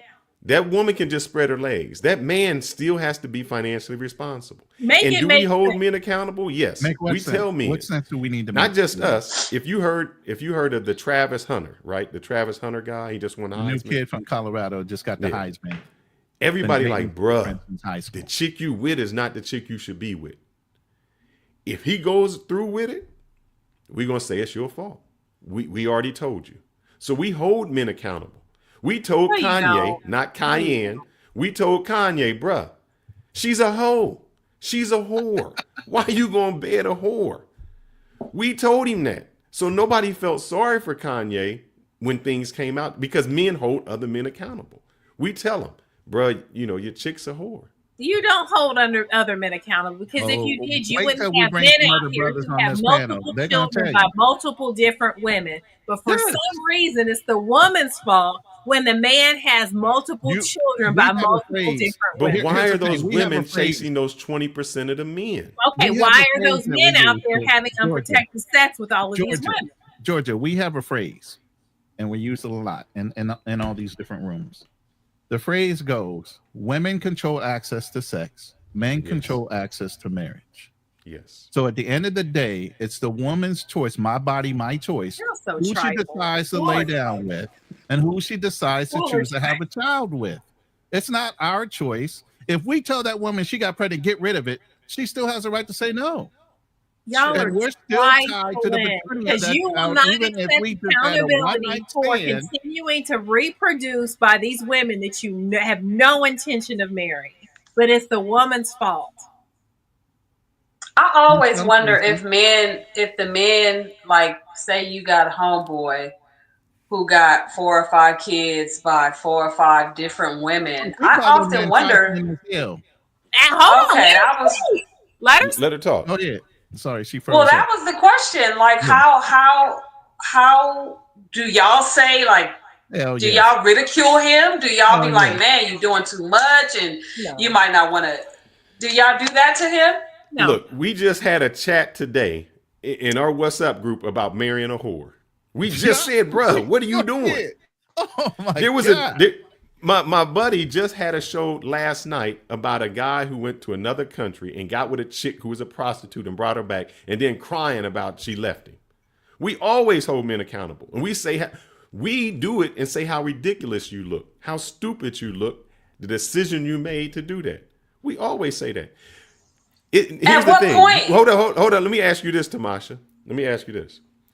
If you was with your dude, you and your dude are together, and you go to a party and you see a dude you fucked, you don't say nothing. We're going right at it right now. You don't say nothing because you know if you say something, how that dude is going to handle it. That dude going to be like, oh, I don't want to deal with it. Women, on the other hand, will go to a place and be in the same place where y'all hit the same dude and don't care. Like, girl, you was with him? Yeah, I was with him too. And y'all do that. See, we don't. So y'all don't hold each other accountable. Y'all know y'all slept with the same dude and will still be cool with it. We don't. If we know that our buddy slept with a girl and she trying to be ours, we like, oh, that's a rule. Yeah, we don't even want to be with. Let me know something. So why is that? I know you smile because you know it's true. I always like to revert back to what the natural way, you know what I mean? In nature, like I said before, like the male, they're used to going after, there's only one female dog in heat in the neighborhood. Every dog in the neighborhood is trying to get some of that. He trying. Yeah, you know, and it's ultimately to reproduce. So, but let me ask you a question. Your girl Georgia don't like that go forward and multiply thing. Come on now. But Tamasha, let me ask you a question. That dog that's in heat, that's everybody trying to get to, in a sense, I know we're talking about dogs, but that dog usually has the choice who she wants to pick to let her hump her, right? yeah, and that goes back to something else y'all were saying about the woman. Yeah, So that goes back to what y'all were her. because she wants the ultimate goal with animals is to reproduce. Mm-hmm. She doesn't want to have. The ultimate goal is for her to reproduce with the best offspring. That's why she's selective who she has sex with. The problem is today's women are not selective. They choose a dude because he's bow-legged. Oh, because, you know, he had them cute eyes. You know, them legs look good on him. They didn't choose him because he was financially responsible. Y'all will pass that dude up all day long. Those dudes are in your friend zone. Those nice guys who wouldn't cheat on you, who would be loving to you, who would never go out, those dudes stay in your friend zone. Instead, y'all take the dude who like, he's suave. That dude, and I've gave this scenario a whole bunch of times. If there are two stores next to each other, one has a long line and the other only has two people in it. Everybody goes to the one with the long line because people are curious and they say, if everybody's standing in line, it must be popular. I've gotten hit on more when I have a wedding ring on than when I don't. Because women want what other women have. I get hit on more when my wife is with me than when I'm out by myself. Yes. She'll look at me like, yeah, that girl looking at you. I'm like, what girl? I didn't see it. What you talking about? Exactly. Yeah, she didn't give you that look. She been extra nice to you. Mm-hmm. You want what other women want. That is a woman's nature. Yeah, you know, look at you I did want that dude when the girl wanted me. You so damn crazy. I think, again, you keep on making these blanket statements about what women want. Not all women are trifling. Not all women are going to go after a married man. I want to see these good girls you keep referencing so much, Georgia. I think it comes with wisdom, though. You off the market. You're married. No. I think it comes with wisdom. You know, it depends. I feel like we could put age ranges in there because you might be right about the young woman wanting the dude that everybody else want. But after experience, you know, you end up growing out of that. I want the ugliest dude in the room. I've heard a woman say that. Mm-hmm. I want the darkest, ugliest, most unattractive man. She wanted a man that was not attractive, that made good money because she knew, she was like, oh, I love him to death. But that was why, because nobody else wanted him. Every other woman that was later in life. Loving on that ugly ass man, every other woman is still going to want that ugly ass man after she gets him because they're curious how she's beautiful and got this ugly man. He must be doing something. But Tamasha, she wants that ugly man after she done been used up, thrown out, used, abused, taken advantage of by all them other dudes in the street. That's when she finally says, I'm tired of that. You know what? I have realized this, y'all. I have realized this in these encounters. We're about to get analyzed again. Y'all have dealt with the most trifling women I have ever heard of in my life. It is amazing when you all talk about women. You all are literally scrubbing from the bottom of the barrel. No, y'all, and so my thing, when you have such a disgusting view of women, what does that say about you? Hold up. We don't talk for ourselves. We talk for the panels that we have. Every single show. So today we were talking about single mothers raising children. And somehow we get back to how trifling and nasty women are and how they do this, that, and the other. You two need therapy. Because here goes the reason why.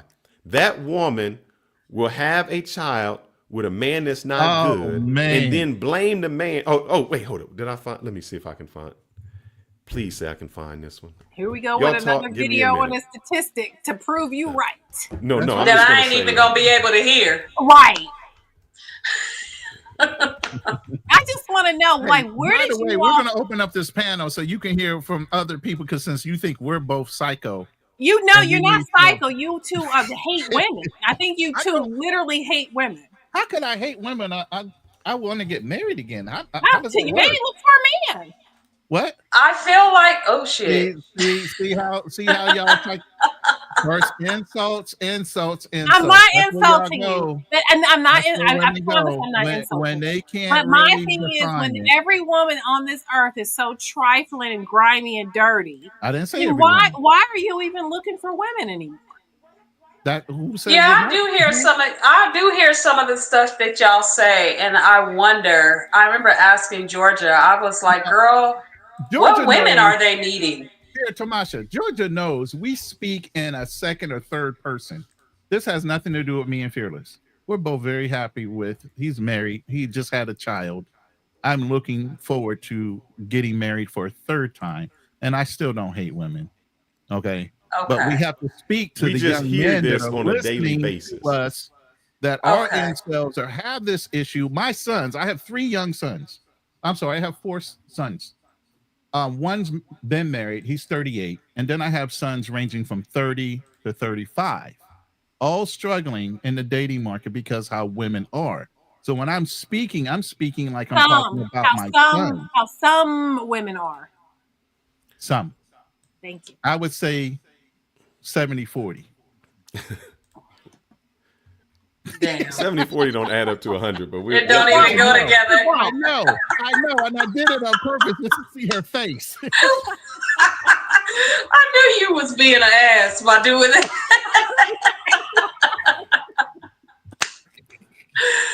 Oh my God. I don't know. I just listen to y'all talk and I think about the mother that I have been and the dynamic between my son and his father and all 3 of us. And I'm happy to hear that I am the exception because I don't behave. I hear some of the stuff y'all say and I'm like, I'm not the mother. No. You're an older woman. So we come up in different generations. The generation we're talking about has been defiled, unethical, immoral, and everything else. So I'm asking you, you're a mother of a 19-year-old son. How's your son going along with the dating market? And how the women that you see him dating right now looking to you? And would you want him to bring them home and say, hey, I want to marry this girl? My son is very selective. And you know why? At 19, he's very selective? Yeah. Do you see some of the girls he's running around, came out his high school, maybe going to his college?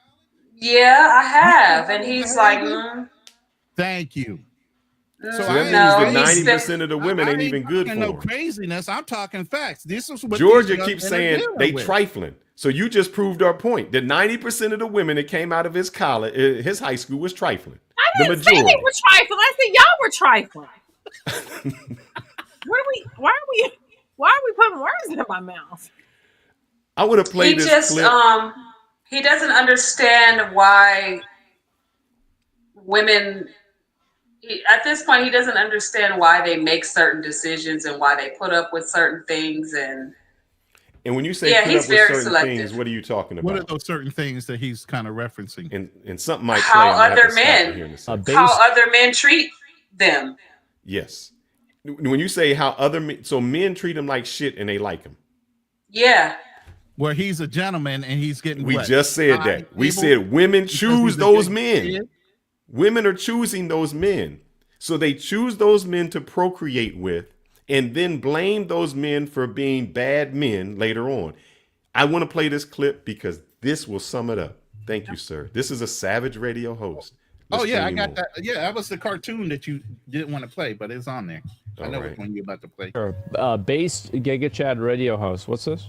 Why don't you ever talk about the men that don't pay child support? Because it's women like you who spread your legs for guys like that. Why don't you ever talk about the responsibility of women who choose irresponsible males to procreate with and then complain later when they're irresponsible? No. The women who have one night with a bartender or a guy on a motorcycle or a musician, and then you complain later on the guy's a deadbeat. He was a deadbeat to begin with. Why nobody can ever talk to you because you don't let any people talk to me all day long. You can't talk to me. No, I'm trying to talk to you and you're talking over. Dear, don't tell me how to do a radio show. I've been doing this for 25 years. I don't need your help. Okay, let me. Can I please just say this? You know this guy wears wraparound sunglasses. There's no chance he doesn't. I was married once before, okay? My husband and I had a child together. Right. Yeah. After I was tired of him beating me for 2 years, I left him. Really? But why did you tolerate it for 2 years? Can you tell me why you tolerated being beaten for 2 years? I'd like to hear about this. My answer to that is because I was young and stupid. Okay, I agree with you. There you go. You were stupid.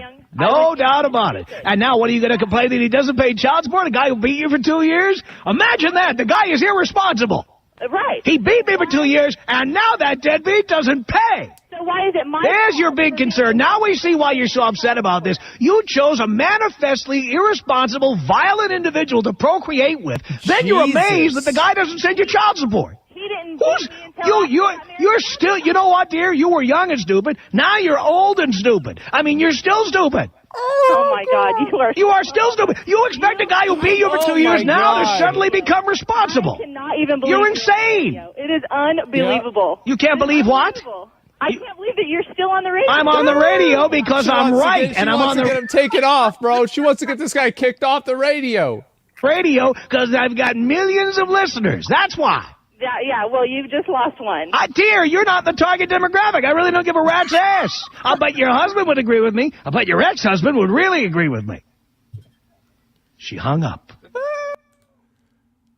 He said what I was saying. Wow. The woman kept blaming the man. He's saying, you chose this man. You stayed with a man that beat you. That was you. You got with the bartender. You knew he was a loser when you got with him, and now you're complaining that he's a loser. Remember so when that we word go I back said to at the saying beginning you of this, blame, go back to always accountability? saying who blames it, the women or the men. Doesn't matter if you have a daughter or a son. The woman gave the man access to sex. We're going to open up the panel here in a minute because I see a lot of discord in the chat. I really want to hear some other people's opinion. Yeah, I would like to as well because y'all about to piss me off. I'm going to go ahead and drop this real quick. Before we bring them up, what do you guys think about what this radio host said? I mean, I'm going to have to any say accountability at the for end the of the woman? day, yeah, I mean, at the end of the day, if we say no, then it's no. Correct. Y'all, so yeah. If we did anything other than respect your wishes. Right, that's true. I do believe that. To death. I mean, and that I feel like that's the part where I was talking about just kind of going back to nature, because at the end of the day, it is the men ask us to marry them. And if we say no, then there's no marriage. Right. You know what I mean? So, I as harsh as he was, I felt his point.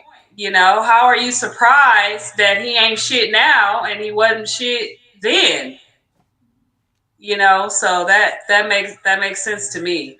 Okay, Georgia, chime in. I want to hear what your opinion is of this talk show host. Okay, so I can't. If I would be lying if I said I didn't agree with him. Okay, I understand what he's saying, but again, I find it interesting that everything that goes wrong in dating somehow falls back on the woman. When does the man hold himself accountable for his behavior? We do every day that we exist. So it's interesting. Again, we started off with one topic. No, we still on the same topic because we're saying who is to blame for the kid's downfall. And the blame is to say that woman messes with a man who is never good, who is not going to be a good father. They procreate with that man and then blame that man for the child being who he is. When she made a bad choice. When it was her irresponsibility in the beginning for procreating with such a bad man. I hear you, but I want to focus on once that man is out of the picture, whose responsibility is it for that child's success? Oh, that's easy. If the man, because let me bring it back to me. Yeah. My mother raised 5 children, and for a while helped raise 2 of her sister's children. Wow. It was just my mother. My father was in the picture, okay? However, my mother raised 5 children. And my mother, we were never on any type of public assistance. My mother worked she worked very hard for very long, and she never depended on my father to help provide for us. And my mother Can I ask you why when you say he's in the picture, but then the mother never asked for any support? What do you mean by in the picture? We knew where my father was. You know, we don't consider that in the picture as a man. Well, hold on. So my father was not actively involved in our lives. Okay. We knew where our father was. We were able to reach out to our father when we needed, but my father was a father that he knew. So I can't say my dad was a bad father. My father was not a present father. And my mother did all of the work. Now, with that, there were some things that my mom could have done better. And with that, I will say my experience, and I have to differentiate with that, my experience with my mother when it came to how she talked about my father, my experience was that my mother did not spend time bashing my father. My mother was focused on raising her children. Now, I have a brother that may have had a different experience, and I will not take that away from him. But my experience from my mother is that she didn't spend her days bashing my dad. My mother was worried about keeping a roof over our head and making sure that we were in good school systems. Now, was she able to be at home every night to make sure we did our homework? No. Did we have food on the table every night? Yes. Did my mother ever have our lights cut off? No. Our basic needs were always taken care of. So I have an experience of my mother was able to provide for our basic needs, and she did not actively remove our dad from our lives. She didn't keep my father from us. Right. But my experience and my reality is different from my other siblings. You know, I don't know what their reality was, but I won't take away from what they experienced. But I will say, older than you, the ones that you're referring to, were those siblings older than you and had time to spend with your father? Yes. More than you did. So they had a different opinion based on their experience of dealing with your father. Correct. So my mother and father, they divorced when my brother and I were 4 and 5 years old. Okay. And there's an 8 to 10 year spread with my older siblings. So their experience was completely different. But my mom never spent time bashing my dad. And I will say, I'm sorry. I said, that's awesome. Your mother took accountability for her choice. She did. And the man she selected. She moved forward and pressed on. My mother had the same experience. Right. But my question would be this, my Ronan. My mom did what she needed to do. She didn't go after my brother's dad or my dad. You know, she was a registered nurse. She earned the money she needed to earn to provide for us. She didn't bash neither one of my father or my brother's father. You know, so I commend women to take accountability for what their actions were and the result of them by choosing the man that they shouldn't have chose. The same thing the radio host just said, you just verified even with what you said, that your mother took accountability. Where the woman that was on the radio did not want to take accountability for anything of her choice with dealing with the dude that she dealt with, stayed with him for 2 years while she was being abused, and was blaming everything but herself for the choices she made. But can I ask you a question? Because in the first video with the lady, the Muslim lady, she said there's a difference between raising and maintaining children. And not to take anything away from your mom, but the way you were talking was she maintained children. Right. I did not hear you saying she raised children. The second thing is, what was the experience of your brother compared to your sisters? Well, I believe from the conversations that we had that my mom did not speak favorably of my father to my brother. So how do you think he felt as being the only man in the house, that the person that he would look up to or would be his father figure or father, she spoke bad about? So that means how she looked at men how he probably seen how she looked at him. So he didn't get any type of validation. Right.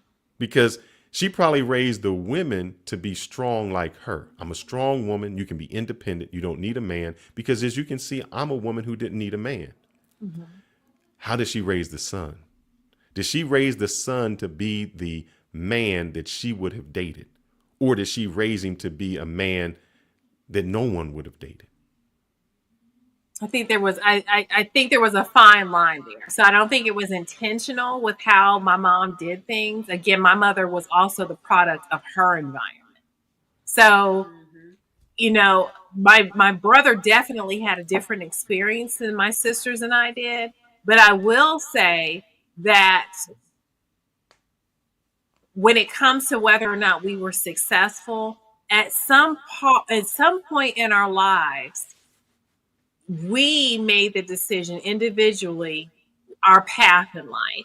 And I never blamed, and my mother never blamed whether or not her children were successful or not. She never blamed that on my father's absence, at least from my. But did she take responsibility for it? We see you in the background. Did she say, was your mother the same woman that would say, oh, Georgia turned out great, but Joseph didn't. And I raised Georgia, but I didn't raise Joseph. Meaning she took the praise because you were there, but the one who wasn't, she still didn't take the blame for it. So I think so that's interesting because I feel like my situation was unique in that my mother didn't. I don't feel like my mother took ownership of any successes that we achieved. I don't, and I don't think my mother blamed. Well, I don't know if she blamed herself for challenges that we endured. So I feel like my mother, from my experience, was neutral. She didn't blame my father for any challenges that I endured, and she didn't accept responsibility for any successes. That's awesome. I think so my she mom maintained the household. She didn't raise the children. I would agree with that. Okay. That sounds like my dynamic, because my brother is 1 year older than me, and my mother never, and we talk about this all the time because she knew that eventually we would get to know my dad ourselves. Mm-hmm. She never bad talked him. She never said, like, if your dad did this and your dad ain't shit and you look just like him. And it was never, ever that. But as we got older, I'm the more, outspoken one. And even more recently, as 2 weeks ago, my little brother, who's 10 years younger than me, he has spent a lot more time with my dad because he was neutral. Okay. He was, when I was 10, he was just born. You know what I'm saying? So as time went on and he became in his 20s and 30s, he would hear my disdain for my dad. And my attitude was always based on my personal experiences with him. It was never what my mom said. You know what I mean? It was me seeking a relationship with my dad as an adult and just kind of learning who he was and just being like, ooh. Right. So I remember asking my mother that. I'm curious. But you know what I hear you guys saying is kind of even worse? I'm curious to hear what your brother's opinion is of your father in the later years. So my brother's wife spoke to me about 2 weeks ago, and she told me that he complained about my dad. And my brother is very easygoing. He's not a complainer. He doesn't bitch and moan. He just get out there and he do the job. He's very humble. And she told me that he got off the phone with my dad one day, and this was literally like 2 weeks ago, and she could just see the tension in his face. And so she was like, well, what's going on, babe? And he was so frustrated. And she said that he said to her, I didn't understand what my big sis and my big brother has been saying about daddy all of these years. He's finally coming into his own. Like, I see what they were talking about now. And I said that to my mom. Can I say this to you, Tamasha? And I'm sorry to interrupt you. What you guys said really kind of got to me. What you said was, I never heard my mother bash my father. Okay. If your child came in with good grades all the time and you never said anything, Do you think that that's a way of basically saying nothing? You know how if you watch someone call somebody the N-word and you don't say anything, it's almost like you're agreeing You with called them. him the N-word. Correct. So Yeah. so if they never said any words of affirmation, how do you think they felt? And I say that because I have seen single fathers, and I know because it happened to my family, where the mother was not there, but the father still said, your mom loves you. Your mom cares. Even though the mom was disgraced and wasn't even around, they didn't not only not bash him, they still reaffirmed him to let you know, oh, your mom is a loving person. She loves you. She's just not here at this time. She doesn't. See, that's the difference between men and women. We don't say the absence and we don't talk about you. We still reaffirm. Where what you told me was, we just not going to talk about it. And by not talking about it, you just negated him. And so when a man grows up and says, I don't have anybody to think about, it's because of what y'all did. Men don't do that. Hold up. Tell me what man raises his child and then you keep making these blanket statements. Okay. I said the men that I know have never raised a child, especially a daughter or a son, and talked bad about the mom, saying you're not this or your mom's not that. They give reaffirming for it. Or they just say, oh, your mom still loves you. We still do that. We don't say, oh, your mom, the reason your mom ain't here because she ain't like you. Or, your mom is this. I understand what you're saying. We don't do that.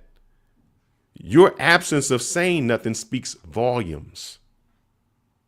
Do we know? Maybe it's subconscious because I'm thinking back, to my childhood, and no, it wasn't. My mom never said anything bad about him, but she also never said anything about him. So, right. It wasn't like, oh, well, your dad loves you and he's at work and he'll be here. No, there was never that either. You ever heard the phrase that if you can't say something nice, say nothing at all? Yeah. Yeah. I literally, as she was talking. Maybe that's where it ended. It started and ended with, if I can't say something nice, rather than discourage my children and bad my ex, I just won't say anything. And let them. And that's what my mom said to me.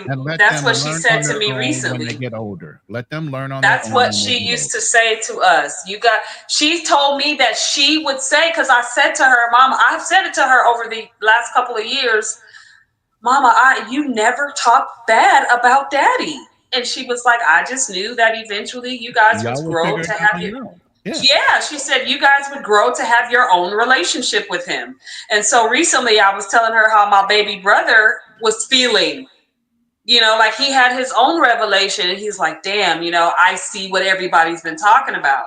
And she was like, that's why I never chose to do that. I knew eventually you guys would see. Yeah. But I feel like my experience was different because my mother didn't bash my dad. I actually once I started my master's program for my clinical degree, I actually sought a closer relationship with my father. So I found myself when I would go home, when I would visit home, I made sure, my dad and I had this ritual of going to Bob Evans for dinner every time I went home. Or Bob Evans for breakfast every time I went home, because I didn't have any bad feelings toward my dad. I wanted that relationship because I knew there was something I was missing as a young lady, and I knew that I needed my father in my life. My mother, and that was something my mother also never said around me. My mother never said that she didn't need a man. She never said that. For a long time, my mom was looking for relationships and would date men because my mom wanted that. She wanted that for us. But my mom, she never exposed us to a lot of men. We knew my mother dated, but they weren't living up in the house. My mother never had another man living in our home throughout my entire childhood. Now, Georgia, can I ask you one question real quick?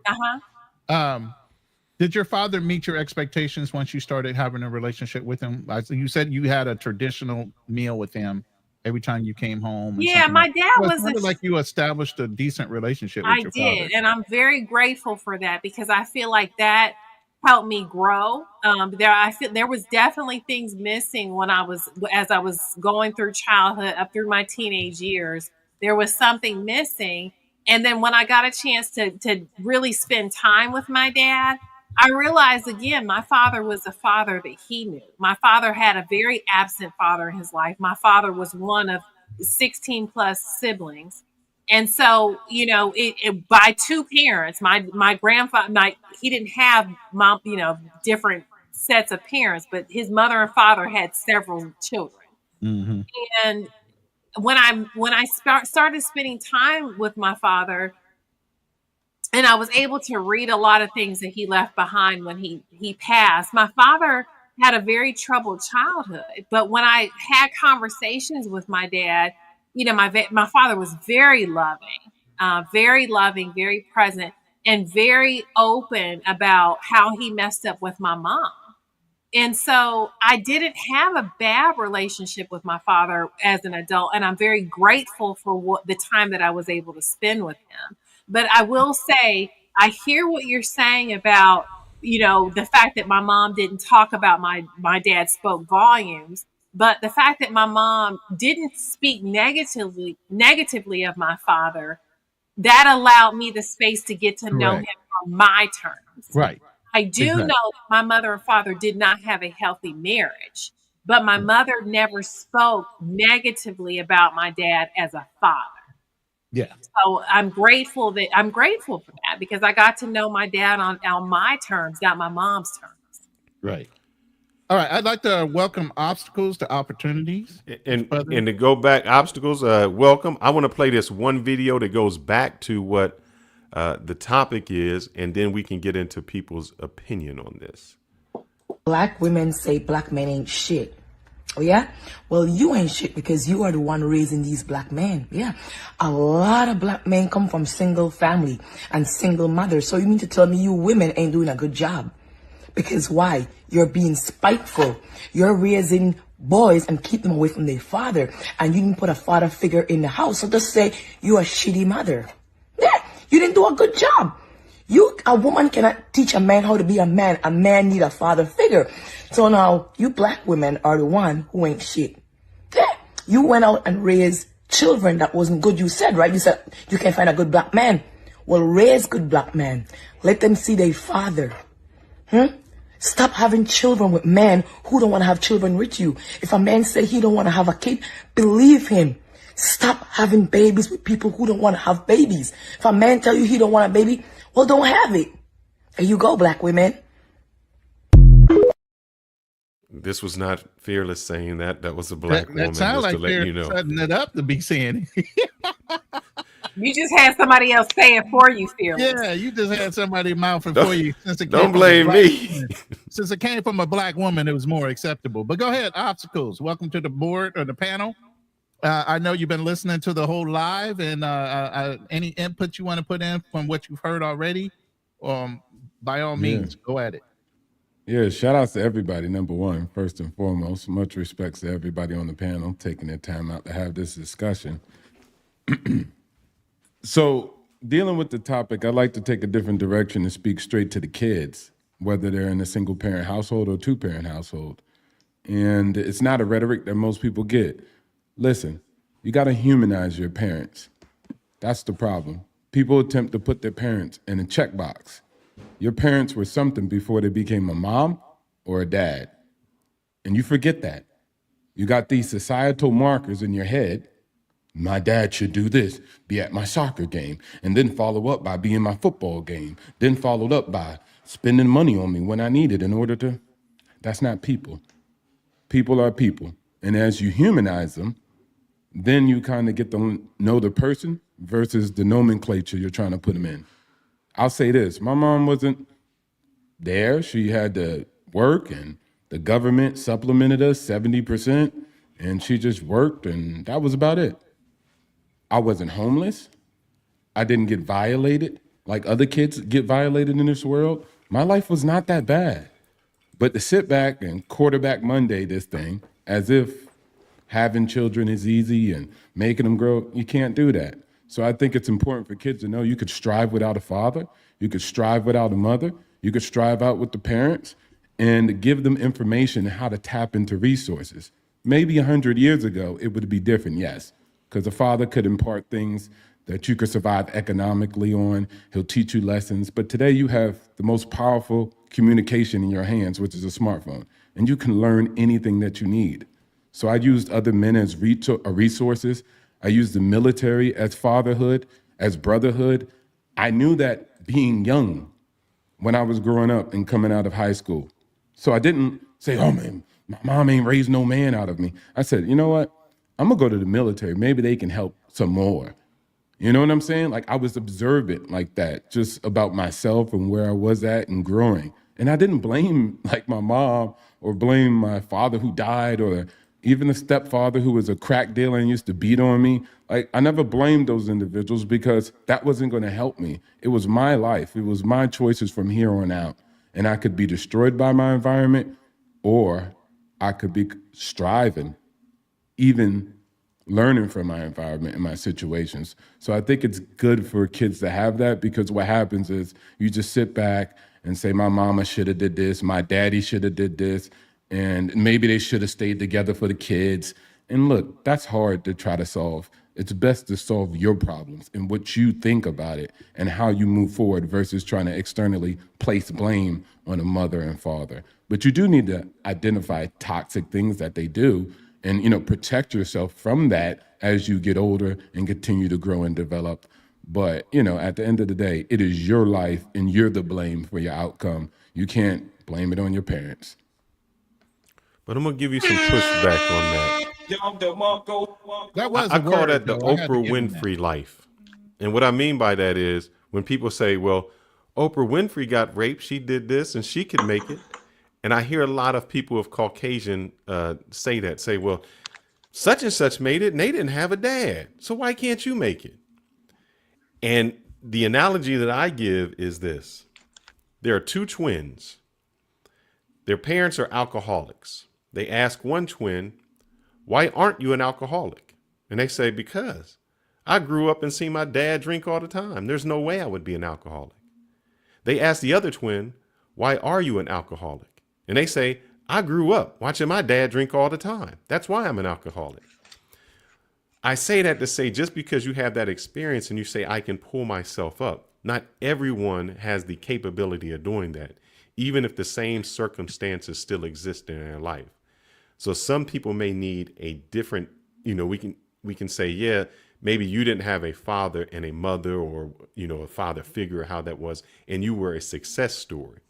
My question would be, are you the exception or the rule? Yeah, I guess people would definitely designate me as the exception, but that doesn't mean that the exception can't become the rule.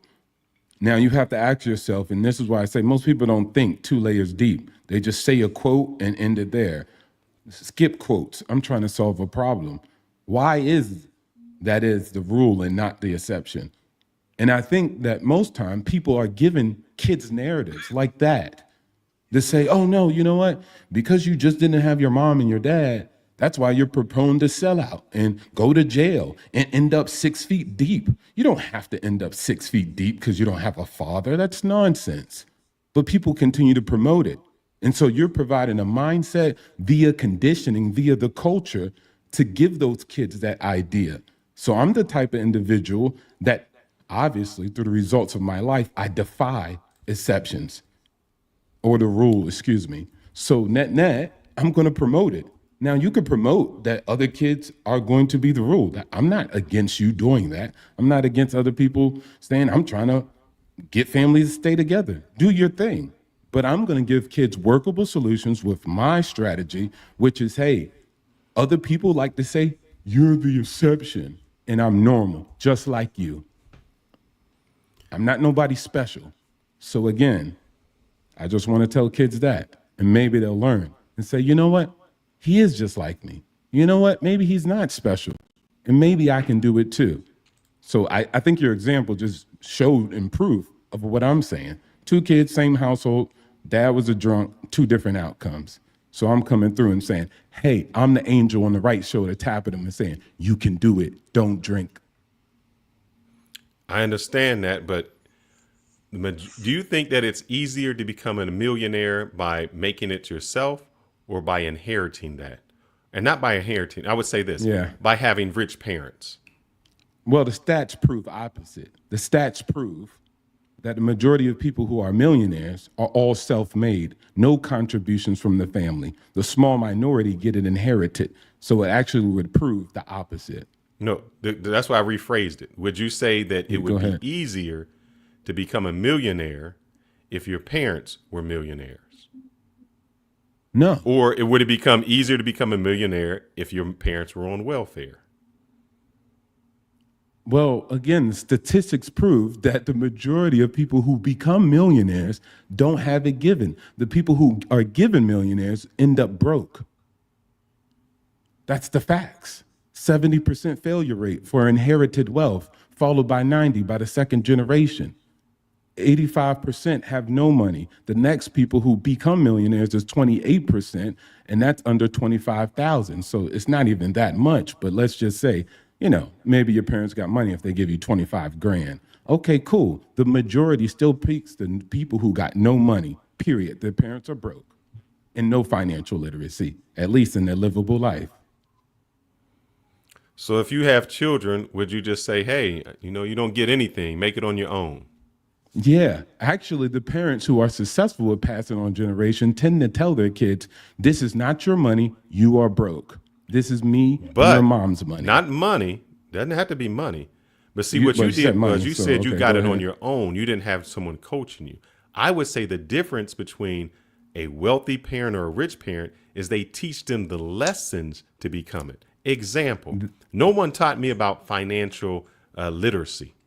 I had to find out later on, is that what credit is? Oh, is that what a dividend is?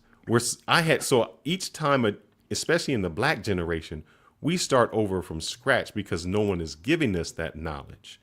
I would say that in those other areas, they didn't get it on their own because someone gave them the foundation and the financial literacy to go somewhere, to go up and say, oh, that's what stocks are. That's why I invest. That's why I save money. Where we grew up, it was, I know you only ate, but we can't pay this bill, so we going to use your social security number to get the electric on. That's how we grew up thinking. And it was, oh yeah, we got to rob money, or you see somebody coming, let's go hide the car because the repo man may come. Those are the things that you had to unlearn, where other people are learning. They're playing chess while we're still playing checkers. So yes, you made it, and it's not saying that you can't make it, but I think the struggle is much more difficult. Yeah, you can think that, and that's okay, but I'm not talking about whether it's difficult level number 8 or number 7. I'm talking about it's doable. You live in the real world. Everybody doesn't start on the same level of equal, and everything's just as easy as it is for the next person. That's not life. So I deal with the realities of life. Right? People are born in different things, and certain families have this and other families have that. Unless you want to confiscate all wealth from all families when the next generation comes and then suspend all knowledge transfer, then I can't help you with that. But again, statistics prove that that's not the case. That's an assumption you're making. And again, that assumption is wrong. Most of the people do not have access to financial literacy, but it's just, again, searching for it. It's around the corner. It's the age of information. It's 2024. Would I make this projection on people maybe 200 years ago? No. But today, yes, because the age and access of information changes those markers. You can find it. It's accessible. It's there. So again, it's about the desire. Still prove. Exactly. And I'm trying to create the desire. But if you can't get to the desire, if people are telling you, well, guess what? Your parents were like this, and your parents didn't know. So therefore, you can't become financially rich. And these people over here, since at the dinner table, they talked about dividends and stock portfolios, they're destined to be better than you. And that's not even how it goes in rich households. They don't sit around talking about dividends neither.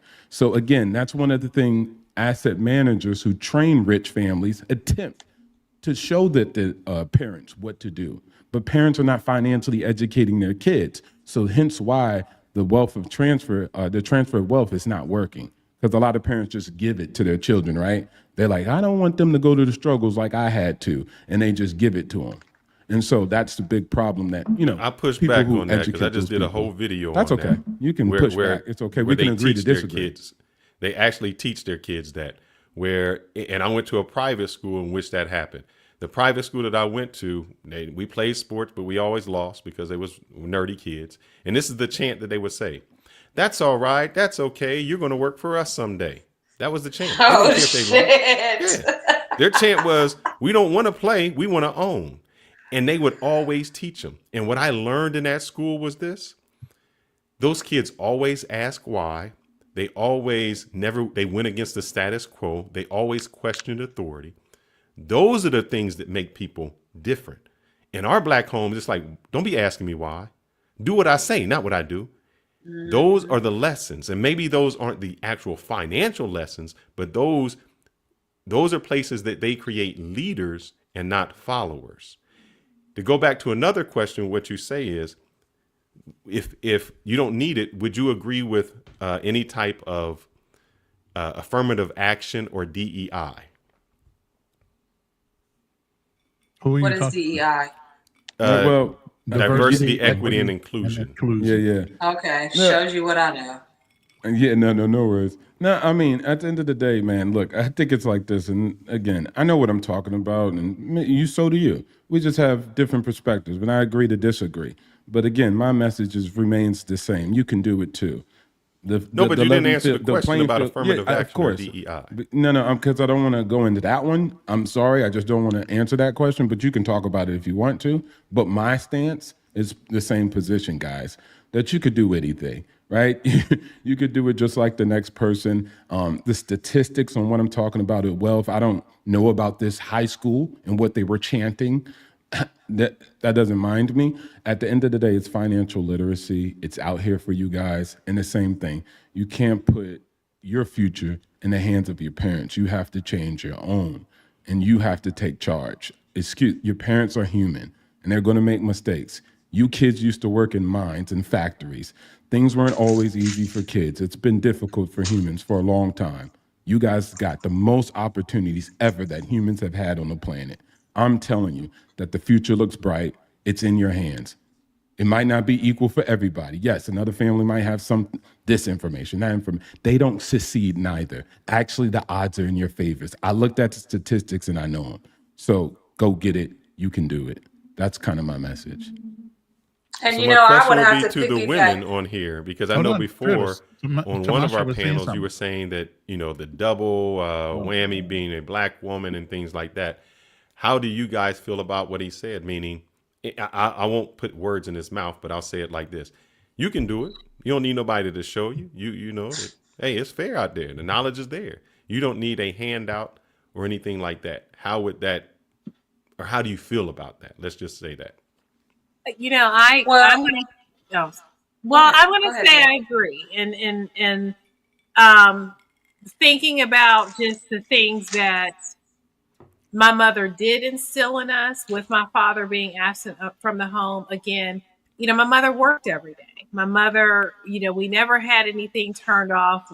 I never remember wanting for food or anything else. My mother, she provided basic needs for us. She also, again, didn't have men coming in and out of the house. My mother dated. My mother never allowed us to be around a man unattended. She never allowed another man to live in the home. My mother made sure that we were provided with the best education, even if she wasn't sitting there doing homework with us every night. So as an adult, I've always worked. I've always made my own money. I never depended on a man to do anything for me. Now, there is also some downfalls to my mother never dating and me never seeing my mother in a relationship, because I struggled with that because I didn't have that modeled in the home. But when it comes to providing for myself and going after the things that I wanted for myself, I did all of that. I'm the first woman in my immediate family to go all the way through my master's program. My mother didn't talk to me about school. My mother, matter of fact, when you finish high school, you need to get a job. It wasn't where our college education it wasn't something that it was enforced. It wasn't something that my mother taught us how to do. So I had to go after that on my own. When it came to me finally going out and having my own private practice, I didn't have anybody teaching me that. That's stuff that I had to go out and research and talk to colleagues and figure out how to do it on my own. So, I agree with that. If you want it, you will figure out how to get it. And I feel that in today's society, we have too much available to us not to be able to go out and get it on our own. So I absolutely agree with that. But I will say there's a lot of things that we weren't exposed to that we could have been exposed to that would have kept us from being able to even go down the path of being successful. So I will attribute some of the things that my mother did to where I am today. But as an adult woman, I did recognize the importance of me having a relationship with my father. Which is good for you.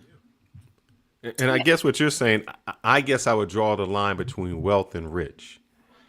Because the difference between the wealthy is like when you could get an internship, like, oh, I'm just getting it at a job. They would get it for like a senator. So they were in power positions. There was a difference between someone being wealthy and someone saying, hey, I made it or I made it out. Like you can say you're successful because you made it. Whereas those kids would be like, oh, that wouldn't be success to me. That would be a failure. Yeah, but let's say this real quick. Everybody's definition of success and wealth are varied. Why Very varied? I've had $1 million clients and I've asked them, what's your fucking number? What's the number that's going to tell you, fuck you to the world, I'm done? Some of them actually have a number and some of them don't. They'll never stop. It's never either going to be enough. It's insatiable. It's whatever you want to call it. But everybody has a different definition of what success is in their lives, whether it be monetary, family, or whatnot. Obviously we go to other countries because those countries and those cultures, even though they might be poor, they're happier than the most wealthiest person in America because they appreciate what they have around them more so. Every time somebody gets wealthy, what do? They go and find some place of peace and they just sit there and enjoy nature, where all these people grow up around nature all day long and they don't miss and forget to look at it. It's all a perspective on what success is. And it's society driven at the end of the day. So you could say, hey, I make $1 million a year. Good for you. If I don't want to stress more money, more problems of making $1 million a year, guess what? And I'm satisfied with just 100K. Believe me, I've learned how to turn up my life and turn my life down based on stress and what I felt was comfortable for me to live. You get what I'm saying? Why would I want to add extra stress just because, I want to project myself of being successful due to what society expects me to be as far as what success is, not my own definition. I'm in agreement some of what he said, but I have to look at it on the flip side, meaning I know that we take boxers. You take somebody like a Mike Tyson. You say, well, man, how did you get it? Because my upbringing, they say, it would be very difficult for a rich person to become a professional boxer. Why? Because they don't have that struggle. And usually what happens is when someone reaches the success level, they are no longer successful because they don't have that hunger anymore. And it was that hunger that got them there. Now, that same hunger that made Mike Tyson the professional boxer and made him rich is that same hunger that had the other person robbing someone and stealing. So there's always those two different paths. And that's what I'm talking about. For everyone, the path, you can say, oh man, the struggle made me. Yes.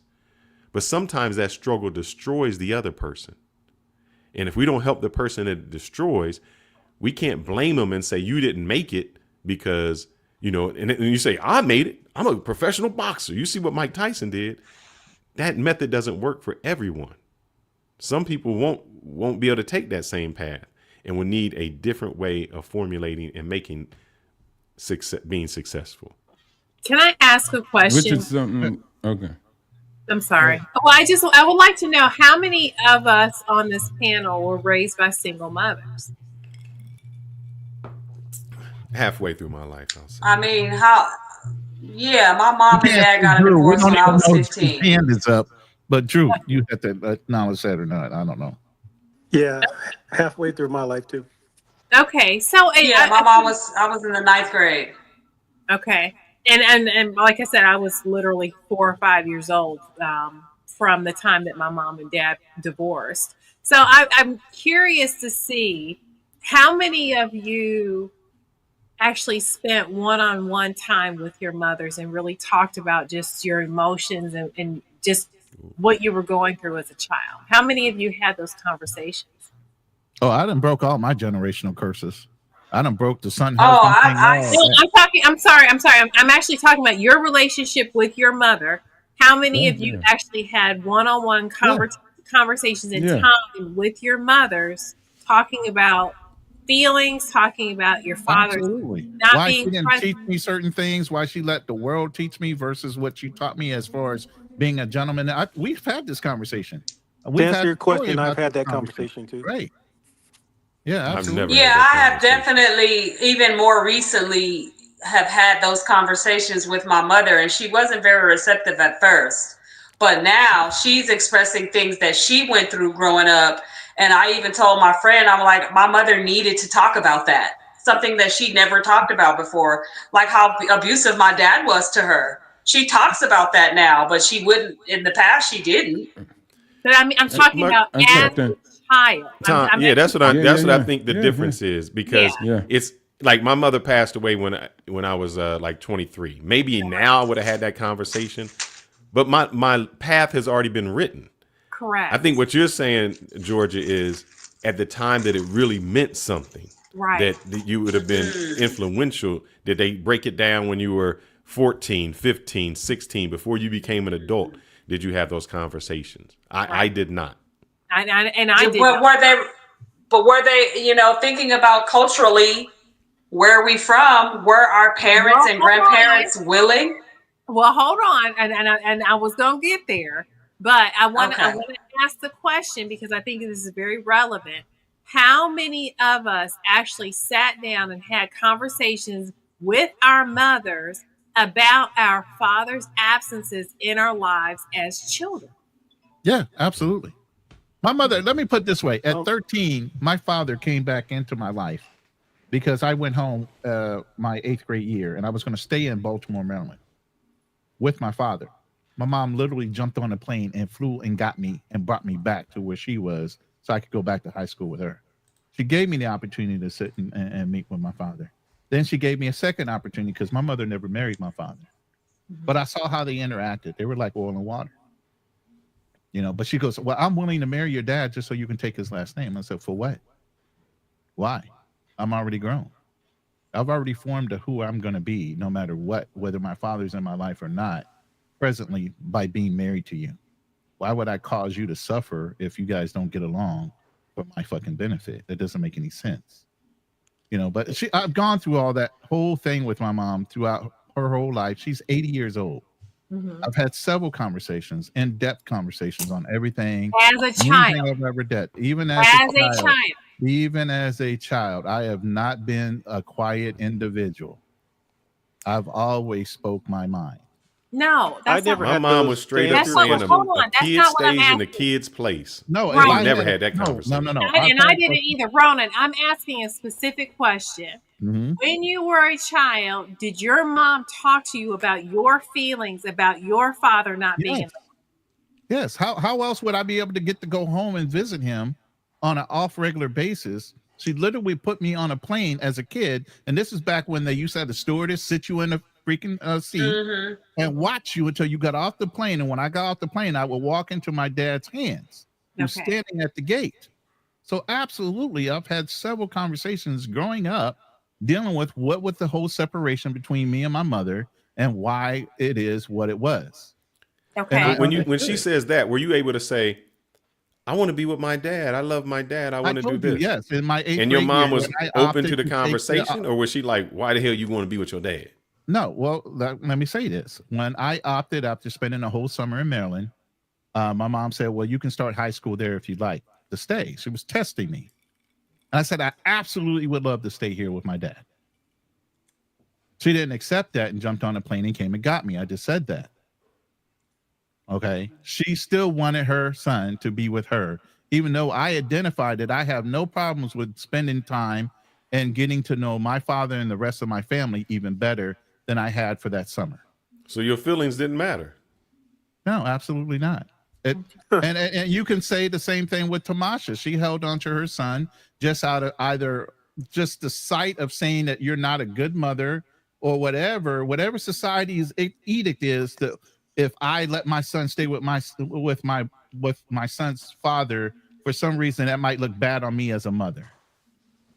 I think that's the biggest driver of everything psychologically to a woman, is how they appear to look if they don't have their child with them. And the issue that I had with the aneurysm and the not driving, like, you guys, I almost died. I couldn't see. I couldn't, when I had the therapist come in, they were asking me questions. I didn't even know my address. I didn't know my son's social security number. I had to relearn a lot of things. And 2 years later, still dealing with this vision issue, I'm concerned about what people are going to say to me because I'm not in my son's life. People had to remind me, girl, you almost died. You know, so And I think that's what I was seeing in the chat too, like in society, who would say something like that to you, understanding that you had a medical issue that caused, you know, hey, maybe you need to take my son for a while, you know, go ahead and take him. And that was kind of like my question in the chat, like who in society would say something that you're a bad mom? But I think, Tamasha, I think your situation is unique in that there was actually a health crisis going on, but you still chose to hold on to your son as long as you could until you said, you know what, I can't do this anymore. So and a lot of the reason for that too was because of the dynamic between his father and I, and his dad used to say stuff like, your mother won't be able to take care of you like I would. She doesn't have any money and that kind of thing. So you were trying to prove him wrong. Yeah, I did that for a long time. My son. That's what I meant. That she was. Yeah, I was. Because I felt like because he had got to a point where he started making really good money, he could just, with my son, it was just like, whatever, lavish dinners, nice place to live. I'll give you this, I'll give you that. And I was never really able to do that. Can I ask you a question on that? But you know, one thing earlier you kind of said, I'm sorry. I just want to ask a quick question because I dealt with this. I hate to put any personal information out there, so let's see how I can phrase it. Was there a jealousy? And I say that so that there was, and I'm glad you admitted it, because I've been in a situation where a child was successful with me and not with the mother, and instead of letting the child stay with me, the mother resented that success. And so was it like, oh, he can do this and I can't? And that would maybe one reason. I mean, with jealousy, resentment, what word would maybe you use to describe it? So I don't know. That's a good question. You know, I never really thought about it like that, but there was a situation. You said yes. I said yes because I feel like maybe I was thinking he was coming from a different perspective, but he broke it down. Okay. But like if he did better than you, like, oh, if I give my son to him and my son is better, he's not going to want to come back home, or he's not going to love me anymore. Yes. There was a situation where I felt like my son would believe that your mother can't do for you, because kids, they're fucking, when she came and got me from Maryland. Kind of like they're materialistic. Yeah. I want the video games and I want to live in the big house and I want this and I want that. So yeah, I think as a 10-year-old kid, he's definitely paying attention to that. Do I want to go live in this house with my dad and his roommates in this big, beautiful house? Or do I want to jump around from hostel to hotel with my mom? So yeah, I think it was definitely a situation where my son noticed that. And it took a long time. I was very in defense of that, just kind of knowing that some of it is knowing, some of it is just an intuition of just knowing, like, his family talk bad about me. Your mother ain't gonna be able to do this, and your mother's not this. And I think it stemmed even from the dynamic between me and his dad.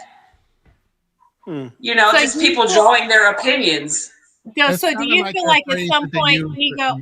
Well, you cut your nose off to spite your face. Hold on, let Georgia talk. Go ahead, Georgia. Well, I was just at some point it sounds like ego took priority over what was best for your son. Yes, definitely. Yes. Ego for me. The reason why I felt like, even though financially his dad was able to provide for him more than I would in certain times, I felt like the energy that his dad provided, it wasn't just about the monetary, but it was about the down talking of me. You know what I mean? Just making him have a certain image of me, which I still feel like I'm trying to overcome. I still feel like he looks at me in a certain light and he doesn't have the same level of respect for me that he has for his dad. So is there something that he could have done? Is there something that your child's father could have done differently that would have made you more willing to say, you know what, you need to go live with your father? Yeah, I felt like it was a competition created by him. But I had to learn a lot about him and how he grew up. This is all hindsight. It was like later on I started realizing, damn, his dad has been in competition with his big brother and his big sister all of his life.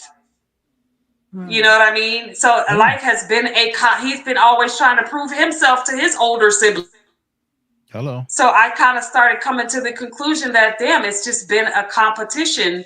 The thing that really made me feel like it was a competition is when he said, your mother doesn't have any money, so she can't do for you the things that I can do for you. It was in that moment that I realized, okay, this is about competition. Was that a competition? You know what I'm saying? Or was that a factual statement at the time you were unable to do the things you needed to do? But then I think instead of you taking it as you thinking he's competing, it was an ego thing where it kind of hurt you to hear it. Right. Versus it actually being the truth and you did need the help. And he was trying to explain that to your son and you took it the wrong way. He probably didn't have the tactful way of saying that to you. It was very blunt. Right. So I feel like there were times where I definitely was on the defense. You know, we had a very volatile relationship and there was no talking. There weren't any adult discussions. Keep in mind, my son's father, I don't know if I mentioned this, he's 10 years younger than me. So when my son, when I got pregnant by him, he was 24 years old. I was in my 30s. You know, so there was a maturity level that wasn't there. But like y'all say, I can't blame. I chose to be with this young man who didn't have a father in his life and hadn't had a life and had probably just stopped living with his mother 2 years prior to him and I getting together. Yeah, but at 24, you say he still had roommates and everything else. Do you realize had he had to take the responsibility of having his son, he would have stepped up to the level and the challenge. He would have stepped up to the level of challenge that he needed to in order to provide a home for his son. He was just living comfortable with his boys because he didn't need to be responsible. The minute he took on that child, I guarantee you, when she comes back, I guarantee you he would have stepped up to the level and got his own apartment and did the responsible things he needed to do for his son and him to have their own separate home had the roommate situation been a problem. But my question is this, and this is for the men. Why aren't we shamed enough to, all right, if she wasn't in her son's life, we shame her. We say you're not a good mother. Who is shaming? Why, as men, we don't shame each other for not being in our child's life? I think I don't think it's we do. not a shaming. I think what has happened is that we have become numb to the fact that the woman is going to win the child anyway. There's a lot of men I know that will take their child on and say, "Hey, come live with I me." tried to buy my child from my ex-wife. They would say, specifically the lawyers would tell you that, right, Drew? Lawyers will tell you, give But it here's up. the thing. I hear what you guys are saying, but at the end of the day, even if they award the child to the mother, you stay in their face. I've never left my sons. Yeah, I Even don't to know my who's own saying. detriment. I mean, I'm in a whole nother state with no family support whatsoever. It didn't fucking matter to me. My kids were there. I was going to be there. If there wasn't a job, I made a fucking job. I found jobs to work until I got myself to a level where I was producing. I made no excuses for not being present in my son's life. I made no excuses for not being available every other weekend to have my kids. Yeah, None. I don't think it's a societal thing. Like, it's called deadbeat fathers, deadbeat dads. It's a whole terminology made behind it. So wait, hold on. I'm just gonna land the plane and then you can add on to it if that's okay. But yeah, I was just saying, like, yeah, I mean, it's a whole term. I think we definitely do hold men accountable for the most part. Not all men can be held accountable at all times. And some don't have no shame. Across the society. Yeah, and some have no shame, so you can't do nothing about it. But at the end of the day, opposite is true for women. You could drop your baby off at a nursery and not be a mom. And we try to figure out, why would a woman do that? Like, we humanize her and try to figure out, like, what would make a mother not want her own child and drop her off in a window? But we don't send her to jail for it, you know? We don't, condemn her and call her a deadbeat mom. So I think the opposite is true. And I'm not blaming us for not doing that. I don't care. I'm not saying that. But what I am saying is we definitely hold men accountable for not wanting to raise their fathers. Kids, excuse me. Like, that's... No, I say we hold them something financially accountable. It's always about money. But we don't hold No, them we say it emotionally too. accountable. We don't say that you should be a part of your father's life. If a man sends that paycheck every month, he don't even have to show up. Nope. Sometimes. Yeah, but going around men, all right, so men pull up with a bunch of men and say, man, I don't see my kids, I'll just send money. And most men are like, yes, that sounds like a Gillette commercial. Like, negative. Most men are going to be like, what, bro? Like, come on, man. Oh, Like, no, you're I not heard in it your where they kid's say, life. look, I moved somewhere because I needed to get a job and I can't see my kids, or she won't let me see them. I got to pay, because here's the difference. That's an Child understandable support excuse, and visitation are two different courts, That's my an friend. understandable excuse, but the whole No, thing is child the first support time- and visitation are two different courts. The first thing that we're going to say when a dude says that to us and we're in earshot, if we know them, why can't you see your kids? Now, if they come up with the excuse, my wife or my ex likes to run, she plays the odds against me, she refuses to let me see, and we understand all those excuses of why, but we're at least going to challenge why you have not seen that child. Now, if they come up with whatever the things that you just said, Obstacle said, we're going to say, yeah, we understand how the system works, but we're going to at least say why. Why aren't you seeing your kid? There's no way you're going to sit there next to a guy that's capable, and you know him personally, of seeing their children and being a contributing factor and being present in that child's life, and you're going to sit there and say it's okay to be my buddy, especially the one sitting in this panel, and they don't have a logical excuse of But nobody saying says why that to they like a can't Nick see. Cannon. He got all them kids from different women. Nobody says, and he why got aren't you all the there? money in the world to support them all. But see, and it's interesting because nobody's going to say, D Ward, thank you for the $5 super chat. Ronan, thanks for all your hard work. It's not just my hard work. It's Fearless's hard work. It's George's hard work. It's everybody's on this panel's hard work. And I appreciate you consistently supporting both of our channels. So thank you very much. We appreciate you. Go ahead. So I forgot what I was going to say. And I got to, real quick, I'm sorry, I got to give a shout out to D about, Ward because I missed him the last time. D Ward, thank you. He sent the Cash App. I appreciate it, my brother. Thank you for all the support and the Cash App. I think you were about to speak on like Nick Cannon and almost like who thank said you. something to them. Mm-hmm. Thank you, Drew. So so it's interesting how Nick Cannon is it's mind blowing that this is somebody who is out there reproducing, but it's mind blowing at the women that are laying down with him. But it's interesting because nobody's gonna go after this man who was out here producing all of these children that he absolutely cannot be there physically or emotionally for them. Financially, he can be there for these children. Exactly. So but we just talked about that, Ron, and we said there's a difference between raising it, maintaining a household and raising kids. And we just said how a woman is bad for doing that. We got to say the same thing. So that's my issue is that people are going to go after the man. The woman for how can you have a child with a man who's already got all these kids out here? but nobody's going after Nick Cannon.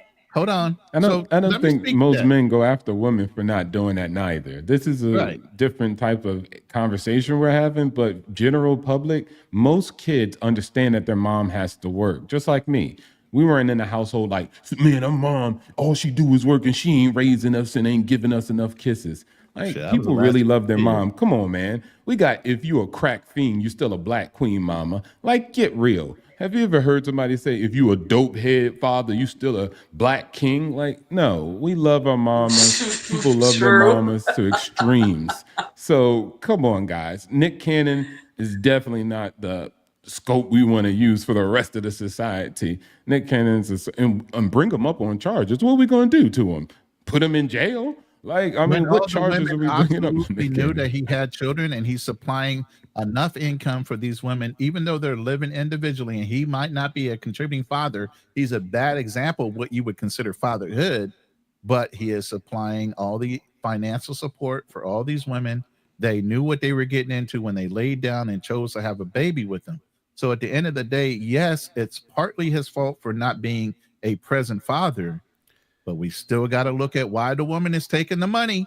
Hey, you know what? To And have the I baby. have a theory to that too. And just I kind of since you're going there, I Yeah. was thinking that Mariah Carey's probably paying for the child support of those children because he probably had a nice parachute divorce package He did. when he left her. Yes, he did. He making good money now. Yeah, but I But bet here that goes my she paid for question. the child support for a few of those kids. But here goes my question, and it has to do with society. Why does society say this? We will put you in jail if you don't pay. But if a woman says, I'll do everything so he can't see the child, we won't even think about putting her in jail. Well, but I think, I have an issue with that, and I'm hoping that things are starting to change. But it also takes for that man to put pressure on the woman and say, I'm not going to take no for an answer, because I feel like a lot of times men get so tired of dealing with these trifling women that are using their kids as pawn, and whether or not this relationship is going to continue. It is up to the man to say, I'm not going to accept that. But I feel like men get so tired, and the men get so frustrated with the court system that they back down. Things are changing, because I am seeing now a lot of courts are changing their minds and actually vying for the man to either get more access to the children, or decreasing the child support payments. It's a funny thing that you just said that. We got a brother that just came in the chat. He just went through that and he went to court. Not only was he already at 50% custody for his children or his child, he was paying more than over $1,000, and it got lowered to less than 100. Yeah. Yeah. And I think men have to stop being afraid to go to court, to take these women to court and speak up for themselves, versus, I'm tired of dealing with this woman, so I'm not going to fight for my child. So let me ask you a question. I have a great story about that. This is for Georgia. You were saying you don't put any societal pressure on men. What societal pressure is put on women to say, I ain't letting him see his kids and he got to fight? Because my thing would be, if you say to that man, why aren't you fighting for your children? My question would be, why does he have to fight for his children? They're his children. Why are you going to fight to see your children? Well, but so why aren't the women, why aren't the women saying to those other women, why aren't you having his father in this? Yeah, why ain't you letting them see their father? And I'm going to piggyback off of what you're saying, because I think that when you're talking about generational curses, when women are used to being raised in households where men are involved, they don't seem to think that there's a problem that you're continuing this. So I think you're absolutely right when saying, why aren't women holding other women accountable for not allowing children to be with their fathers, or to have their fathers involved in their lives? So I think it comes down to women stepping back and taking their emotions out of what's going on, and putting their child first. Because I feel like a lot of women don't put their children first. They're worried about what they can get and what they ain't getting, and they're not worrying about the impact that this is having on the child. So, remember that yeah, word at the beginning of the show? I said accountability. and I think more women need to hold other women accountable by saying, you know what, why aren't you letting him see his kid? Because make it make sense. A lot of the times it does not make sense as to why a father who was out in the free world does not have access to his children.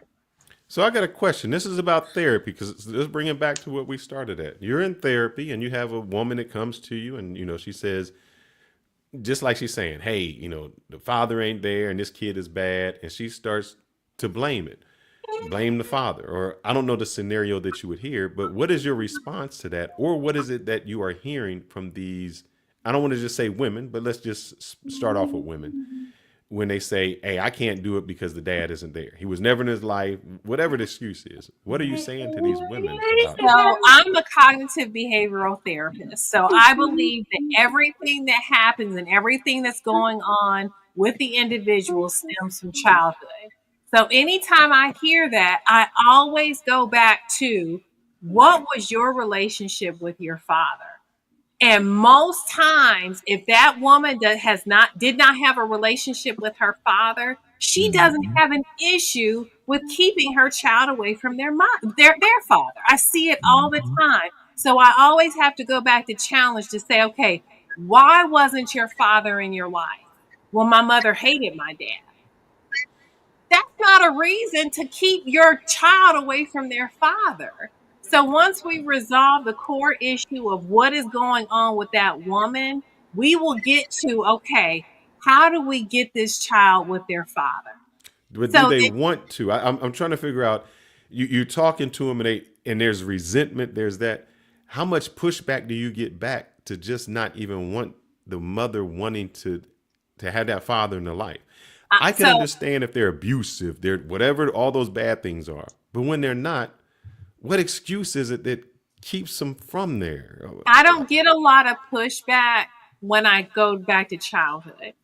When people start to connect the dots and understand that they are continuing something that they were brought up in, it's hard for them to rationalize why they've continued it when they recognize that this is something they were raised in and we resolve that issue. Once you dig out and clean out all the wounds from childhood, it makes it so much easier for individuals to recognize how they're continuing the pattern and what they need to do to change it. So there's never a time where an individual comes into therapy and they've got all this shit going on, and I don't say, okay, what did your childhood look like? What was your father's, what was his role in your life? How did mom feel about dad? And once you start breaking that down and them understanding that, I hated my father growing up. Once you start digging out what's going on, you realize, no, I didn't hate my dad. My mother hated my dad, and she made me my dad. So let's go with that, because now we're talking about women not growing up with fathers, and that mother hating the dad, and that resents. Have you ever seen it where you have a single father? And what is their experience? Because they can grow up and say, yeah, my mom didn't talk about their dad, but now they are the dad. What is their experience when it comes there? And it's interesting, and I have to be very honest and transparent with that. Many times when I have a single father coming into therapy and they're raising their child on their own, unfortunately, it's not because of this horrible situation where the father's not allowing the mother to see the child. There's something going on, or the mother is deceased. So it's interesting, because many times when men come into therapy, they are coming into therapy because they want to understand how to be a better father. And it's not because he doesn't want the mother in the picture. The mother can't be in the picture. So that's a different dynamic. Hey, this is an interesting segue, because we have HB Gone Global, and he is a father, has 50-50 custody of his son or his daughter. Also, we want to welcome to the show, we see you there. Welcome to the show, sir. Pronounce it right. But go ahead, HB, and then you can, or is it Way? I'm trying to figure out which one it is. He's muted, it looks like. Hey, what's going on, everybody? You're muted. Salute to the panel. What's going on, Lacey? Yeah, I kind of have to. Okay. Yeah, can you hear me? Yeah, go ahead. I was just trying to get Way's name properly said because it looks like we, but you have to say it like Way, and I was right. So go ahead.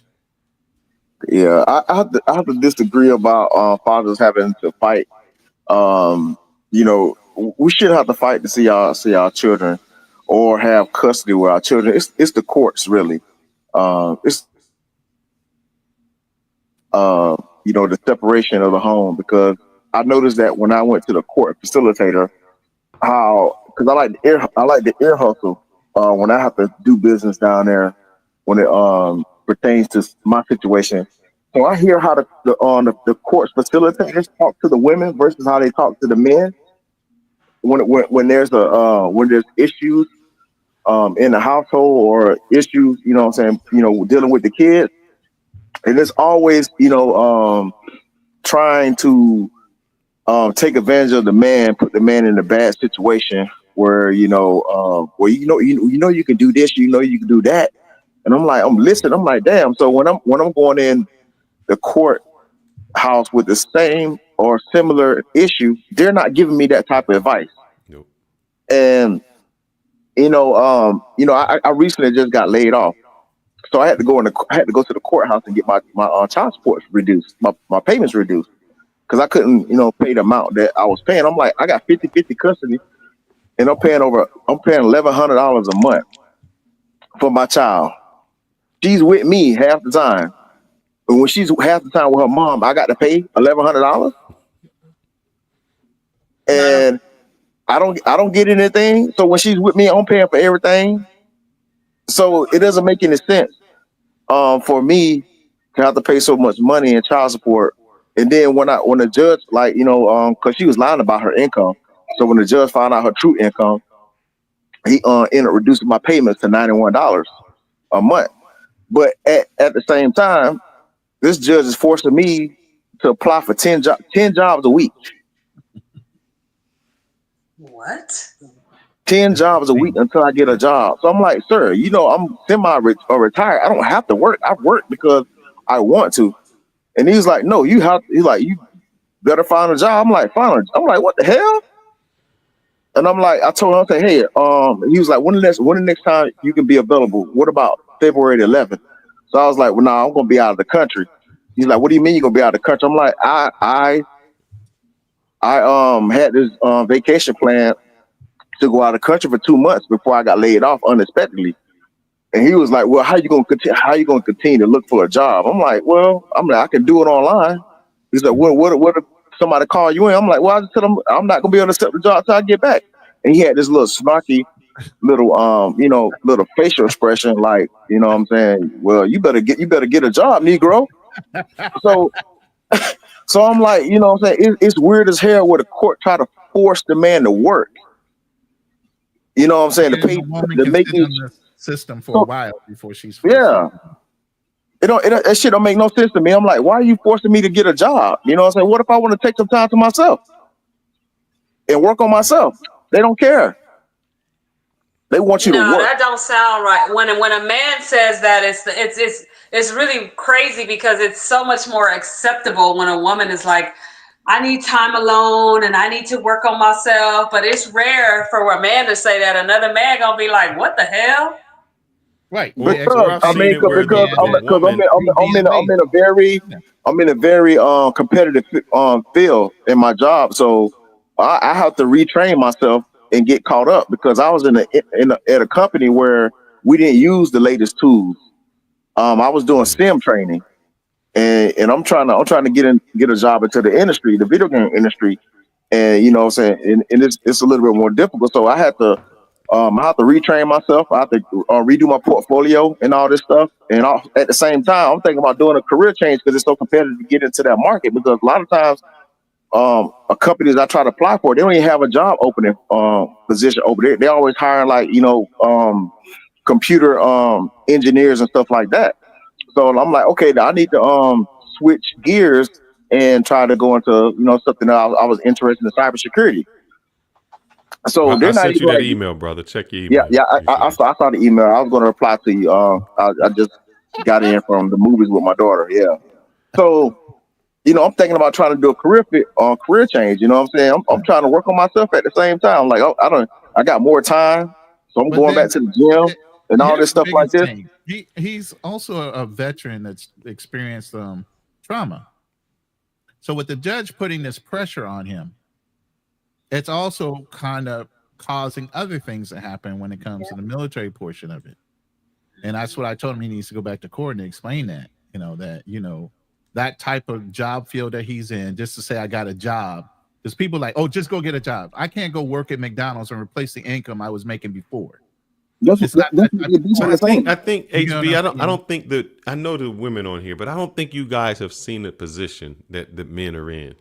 I used to work with this lady, and she probably made double what her ex-husband made, and they were amicable. Like, they weren't divorcing because there was anger, they were mad. They just felt that, hey, we can't get along. It's best if we just divorce. But they were doing the 50-50, where they would see each other. And so they had everything already worked out prior to going to court. Like, oh, this is how we're going to do it. You watch them, I watch them, nothing. That court person you talking about, HB, kept going to her saying, you sure you don't want to get child support? I mean, we can do it. Let's just do it. And she was like, no, we're planned out. She's like, it was almost that the judge was wanting to force it on her. Like, I'm going to give this order for child support, and then you would have to try to remove it. And she's like, I don't want it. And she said at that point, she realized how the court system is stacked against men, because she made more than him. He was going to have the child half the time, and they still were advocating for her to get child support. And she's like, it just so happened that she was a person who they had already worked it out and there was no animosity. But when a woman has animosity, and I'm sorry, I got to say women have it. A lot of women can't go after the man. They're hurt and they can't get them emotionally. And so they attack him financially. I will agree with that. Every 3 years, you got a new job? Oh, we taking you in. Well, I've heard some women say, well, how much his wife make? It would add her income into what the child support is. And so I have to speak on that, because me and my son's father, I said that at the beginning, we chose to leave y'all's uncle out of it. Exactly. We literally, that was a conscious decision that we made. So there were times, but prior to me getting sick, that my son was with me and his dad was in a whole nother state. And I was holding it down, working, daycare, getting up, the things that single moms do. Mm-hmm. And it got to a point for me that not only did I need his help, but I wanted him to be in his son's life. It wasn't even about him and I being together. He was living in Baltimore, and I was still living in Miami. And I literally reached out to him and was like, you need to get here. I need your help. I don't want to be bringing in other people to help me with your son. So he made the decision. He did whatever he had to do to get to Miami, and we co-parented together. And it was volatile. Like I said, there were times when he got there, he had to live with me, and then I had to live with him, and back and forth. And even fast forward to the time where he was like, I'm taking him with me. He didn't say, you need to pay child support, and I'm about to take you to court. He didn't do that. We didn't do that to each other. I made sure that the thing about it is my son never wanted for anything during this period of time. Yeah, when he was with me, he may have had to stay here and stay there and be here and be there, but he always ate every day. He always had activities. We went to the beach and the movies, and we went out to dinner. Like, those things never stopped. You know what I'm saying? So we never went after each other. And then when my son was with him, he stayed his whole last year of high school with his dad. So when certain situations would come up where there was a big event, I was on a flight from Miami to Las Vegas, because that's where he ultimately ended up moving to. And I'm trying to be there for the recital, and I'm trying to be there. And even when my son graduated from high school, I wasn't living near them, but I shut everything down. I saved the money and I shut everything down to make sure I was in town when my son graduated from high school. Now he's in college. I live literally down the street. He goes to UNLV. I live down the street. My son is in the living room right now because he's on winter break. I always wanted to make sure that as soon as I could, I would be there for him. And I remember telling him, wherever you decide, it got to the point where I'm like, okay, I'm gonna be okay. I got my footing. I know what I can do with my vision issue. So I still always wanted to be in my son's life. And so like when I would come to town and visit and stuff like that, I didn't have to get a hotel room. My son's dad was like, just come stay here.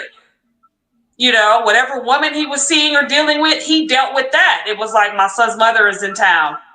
She's going to be here. And there was never anything intimate between me and him after we decided that we were done. Do you think if you would have done the child support thing, that maybe his life would have been different or harder, or there would have been resentment? And if he would have done that to you, would that have been caused resentment? Oh, yeah. We wouldn't be friends right now. My son's father, I've been here for a year. My son started UNLV right after high school. And I told him, wherever you move to go to school, I'm going to do whatever I have to do to move where you are.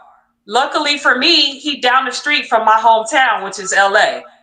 But I made all the moves. I did everything I had to do to get back from Miami, from the East Coast to the West Coast, to fulfill that promise for him. And honestly, I think when I first got here, because I remember telling my son, so, you know, you in your first year of school, and remember what I told you, so I'm about to move to Vegas. And he was kind of hesitant. I could hear it in his voice at first. Now, that little ninja eating up all the food. He's, you know what I'm saying? And so I'm just really grateful. His dad was here like around the time of the election because he was registered here in Vegas, and it was very important for him to vote, even though he lives in Baltimore now. He flew here, and he was like, "T." From Baltimore, it's funny, huh? Yeah, he flew here from Baltimore, and he was like, "I need to stay with you, because I'm coming down." And he was here for 4 days, and we got along. My son was in heaven. So I don't even know how we got to this point where we're friends and we can stay with each other. But I think the ultimate goal was always wanting to be completely a part of his life. That was the difference. And that's when I go back to what I was talking to Georgia about, when I said people back in the day stayed together for the family. You put your own differences aside for the benefit of your children. And I think now we become selfish where we want our own happiness. But let me welcome to the show, Way. How you doing, Way? If you want to come off mute and introduce yourself and any opinions that you have on the show. I'm going to unmute you, Way, maybe. Or can you unmute yourself? Might have to unmute yourself. Because you're muted. My speaking not very well, so I usually put in chat. That's okay, Way. We can understand you. Where you dialing in at? Are you in China? Where are you at? Now south of China. South of China, okay. Near Hong Kong. Oh, okay. Yeah, I had a feeling you were somewhere around there. So, welcome to the panel. I take online events very often. So, in China, what is the child support in the system like there when it comes to? Because I know you guys had a lot of years where it was like, as far as having children, it wasn't as widely, a lot of children being born and stuff. So, how does it work there? I think everywhere have those problems, but it doesn't matter. We can spontaneously adjustment, spontaneous adjustment. So you can't have children without them being planned? Is that what you're saying? I mean, it's a basic instinct to adjust to those problems. Okay. So how is the family dynamics where you're located? Meaning, if a woman has a child, is she able to not let the father raise the child or not let the father in the life of the child? Or if he does not pay for the child, will he go to jail for that? Yes, the court will regulate.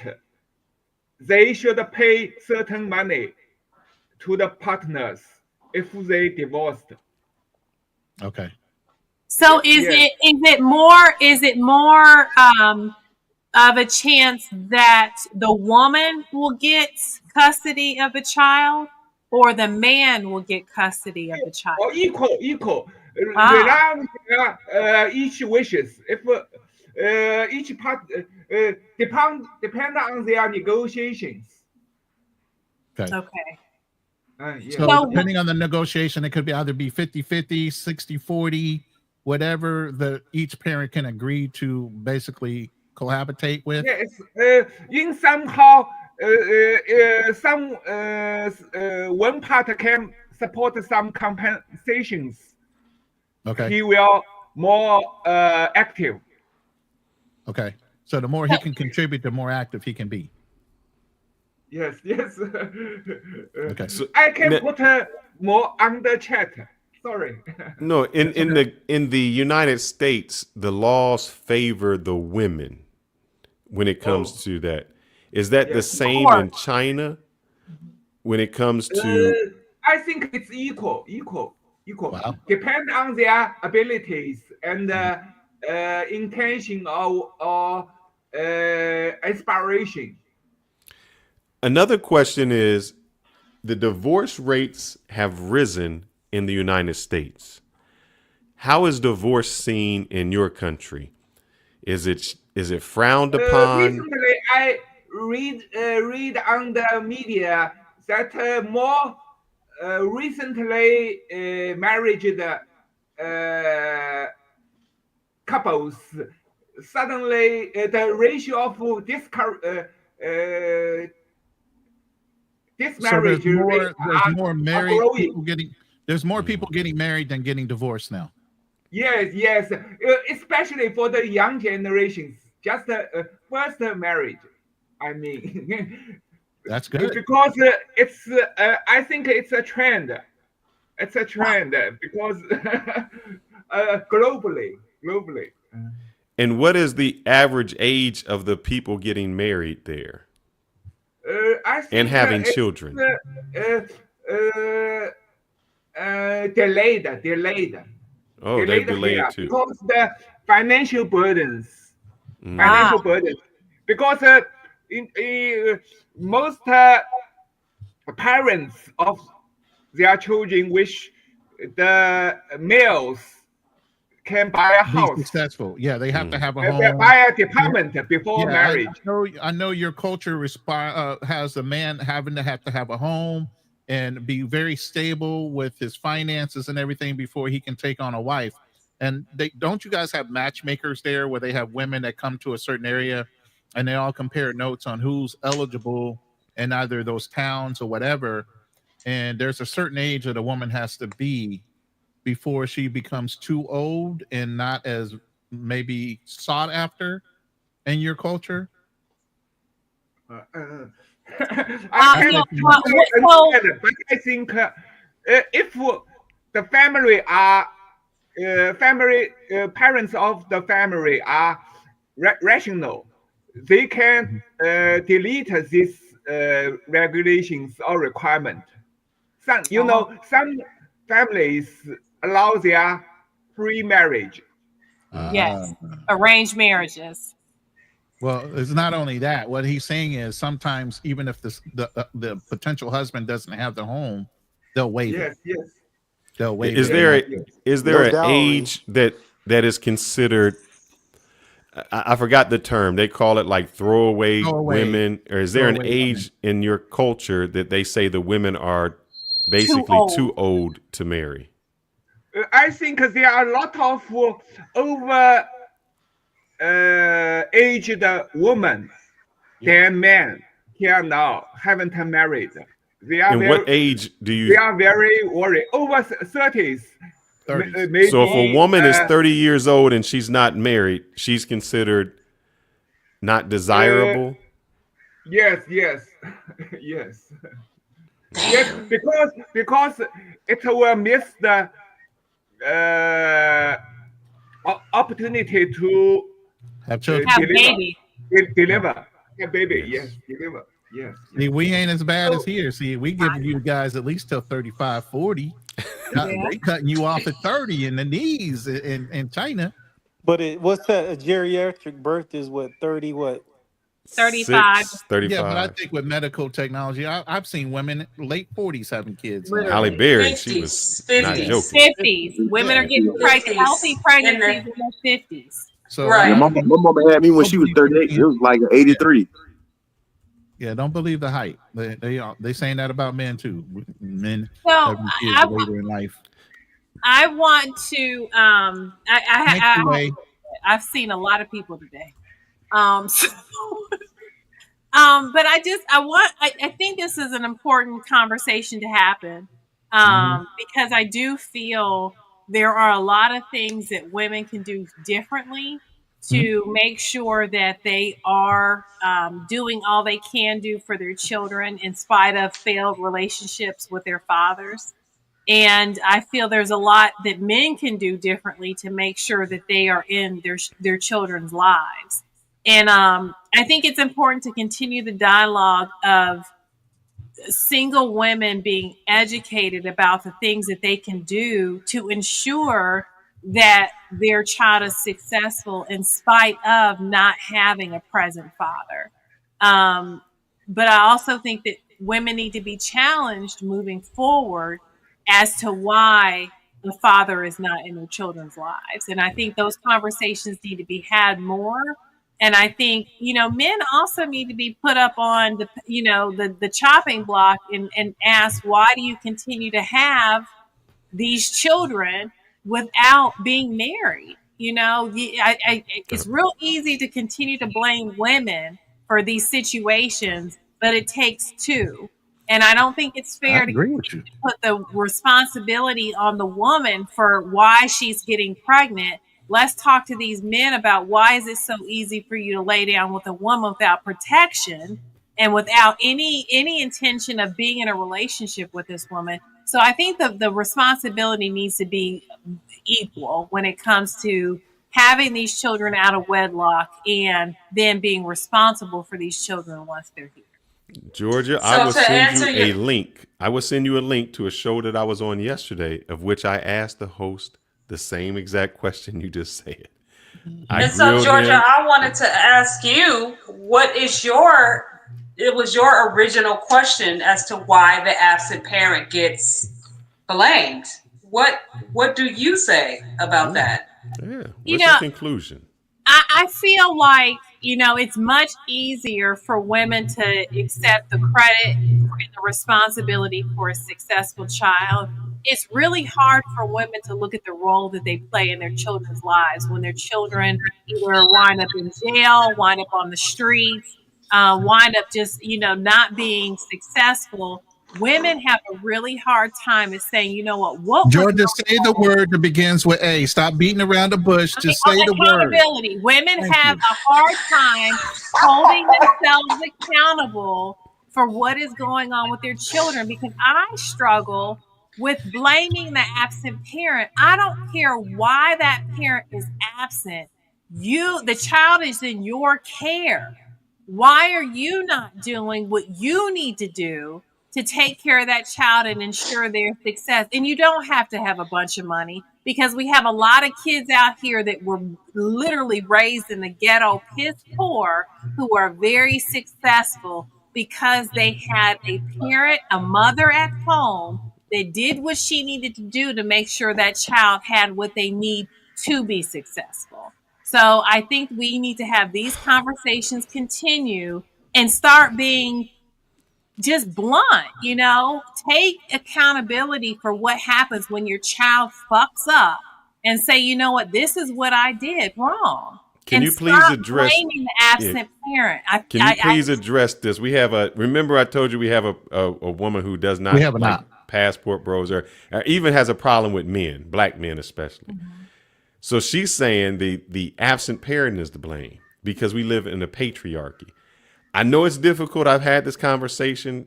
We've even said, believe me, we've had it. And I'll give you a little bit of a background. She believes that gay women getting married and getting a divorce at a higher rate is because of patriarchy. She believes that lesbians having more domestic violence to each other is patriarchy. I don't know how men play into that, but it still has to do, it's a man's fault. It's a person who always sees things as being a man's fault. So can you kind of address that? Why, with her, she's saying the patriarchy is the reason the absent parent is to blame. But my question would be, would that be the same way if the absent parent was a woman? I wonder how she would respond if the absent parent was a woman. And that's my whole frustration with this. You know, we really just have to stop blaming the absent parent for. Please. You don't. It's not never going to make sense. I can't. I don't have the capacity at this time of night to make sense of that because that's foolishness.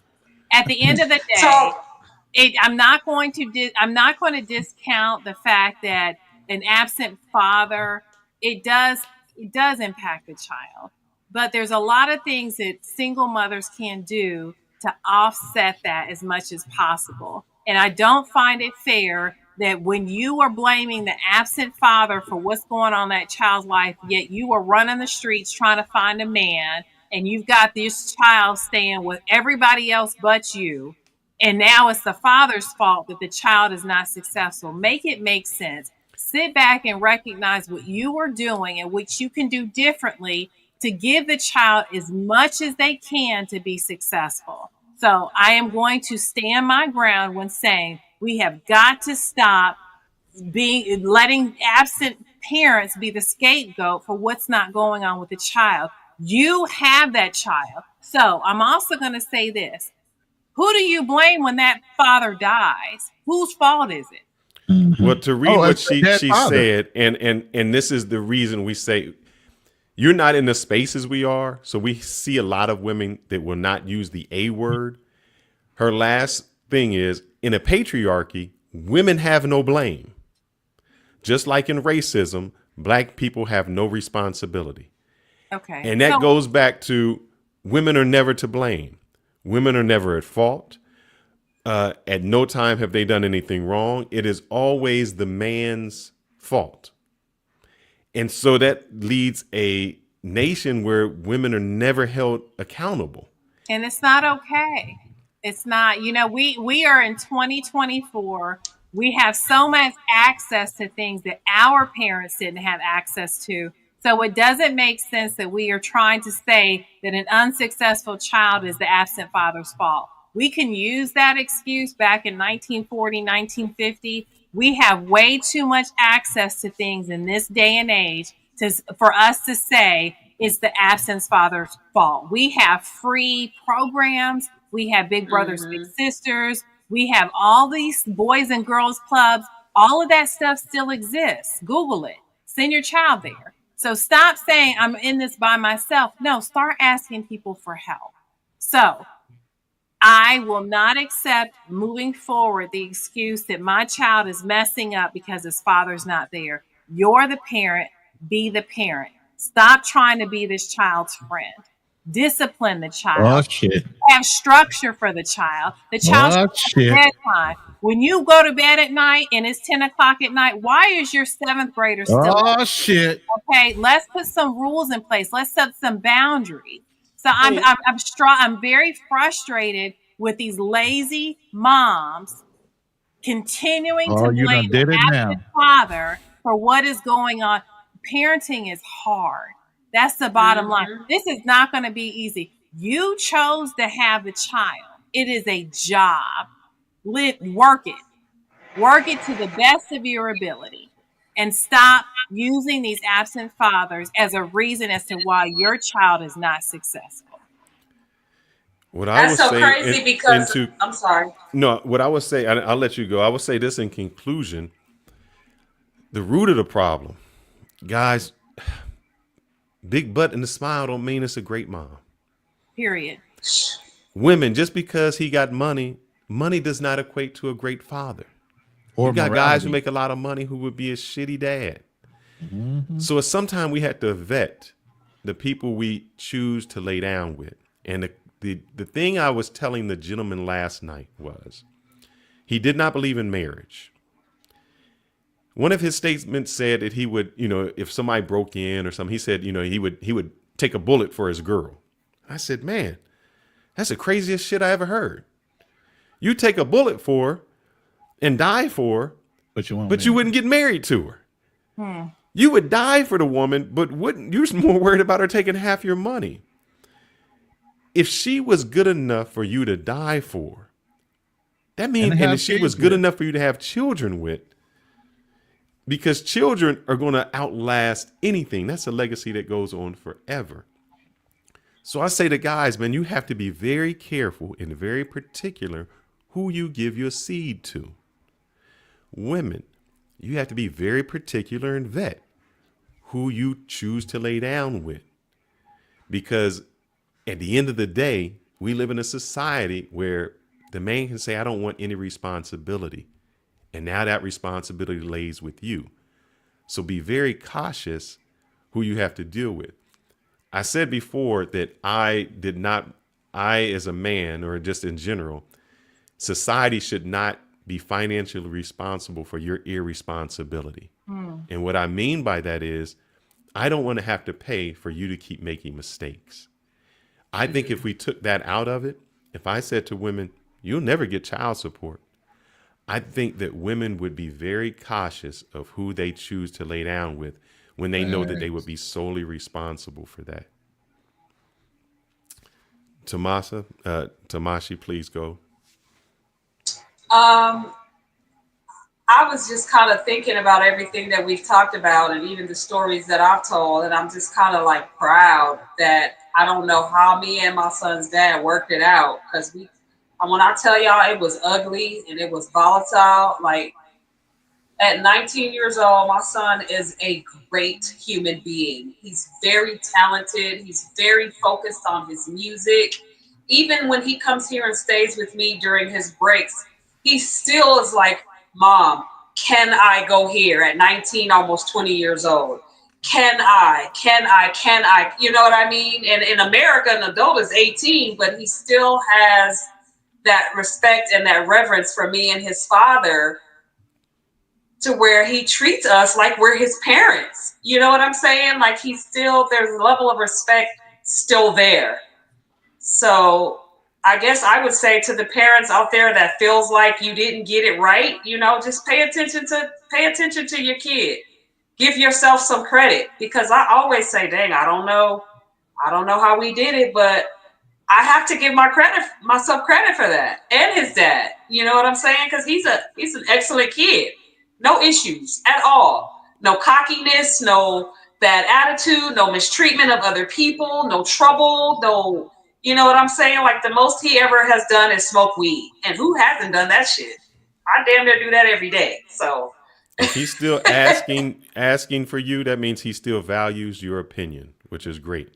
That means that your opinion matters, which is great for any parent, that they respect you enough to value your opinion. Right. Yeah. Right. So Georgia, before you leave, I ran a poll, and out of the 14 people that answered the question was, who is to blame, the custodial or the absent parent? And everybody concurred. Custodial parent, 64%, non-custodial, 35%. So everybody still thinks the person that has control of the child, the custodial parent, should be more responsible for what they're teaching and allowing their children to do. Yeah. And what I'm sorry, I do want to say one more thing about single mothers and their boys. I struggle with a lot of times that when I have young individuals come into therapy and I talk to single moms and their relationships, or the lack of relationship, and resentment and hatred toward the father. Women have to be very cognizant about how they talk about fathers to their children, because at the end of the day, that child is half of that person that you hate and despise.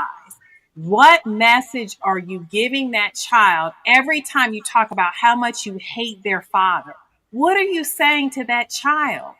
It's very confusing for you to lay down and before the kids at night goes to bed at night, you're telling them how much you love them, but you spent the whole day talking about how much of a piece of shit their father is. How confusing is it for that child? That child has half of that father's DNA. And you have talked all day about how much this father is a piece of shit and how much you hate him. How can that child not take that in? How can that child not internalize and start hating themselves because they know they are half of the person that you despise? So women have to stop talking about and bashing these men in front of their children. Go to your girlfriends, talk to your therapist about how much you hate that man. Stop doing it with your child. I want to play something for you, Fearless. real quick. There was an intelligent woman that had came onto our show, and she had said something very, very similar to what you're saying. And I think it's important to play what she said about that. Give me a second. Hey, Georgia, before you leave too, while Phyllis peers that up, Let me play this real quick, and then you can say it. Point something out to something it has said to a single mother who was raising multiple boys. And I asked her, I said, when you go out to the grocery store, I said, are you angry? And she, what do you mean? I said, when you're out with your boys and a black man says hi to you, I said, do you respond? She kind of just looked, she said, no. I said, why not? And I said, so you're teaching your boys that a black man is not worthy of being spoken to. And that hit her like a ton of bricks. I said but all that black man did was say hi. And that black man looks just like those boys who were trailing behind you. And you have looked this man up and down and couldn't even give him a hi back. Mm-hmm. What are you telling your black boys? I want That woman there is a genius. I mean, she is a genius. Stone cold. That's a smart woman right there, no matter what nobody say. Wow. Well, that was pretty intense. Yeah. I do this every day and I see multiple women every day from all backgrounds. And it boggles my mind how women in general don't realize the messages that they are spreading and not realizing how much damage they are causing to these young boys that grow up to be men that resent women.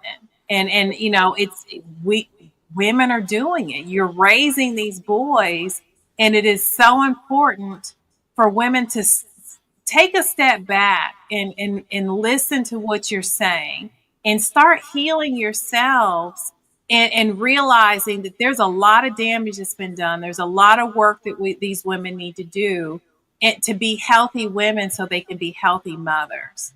And until we have that, we're going to continue to send these damaged boys that turn into men into the world and putting them off on the next generation. Georgia, before you leave, I Ronan, in the chat, not in the back chat, I sent you this video I wanted her to see. Yeah, it's got MTR stuff all over it. I don't want to get a hit on that. No, but it's MTR, but it's another video embedded in that, which is a live video. It's not an MTR video. It's the one where the guy's being confronted at the door with the beard, right? Right. Yeah, I got it queued up. It's just a matter because I wanted to see what she thought about this woman, the mom, and basically the son. He went back and told his mom that, hey, this guy kicked me out of the house, put hands on me because I was in the room with his daughter and I broke the rules.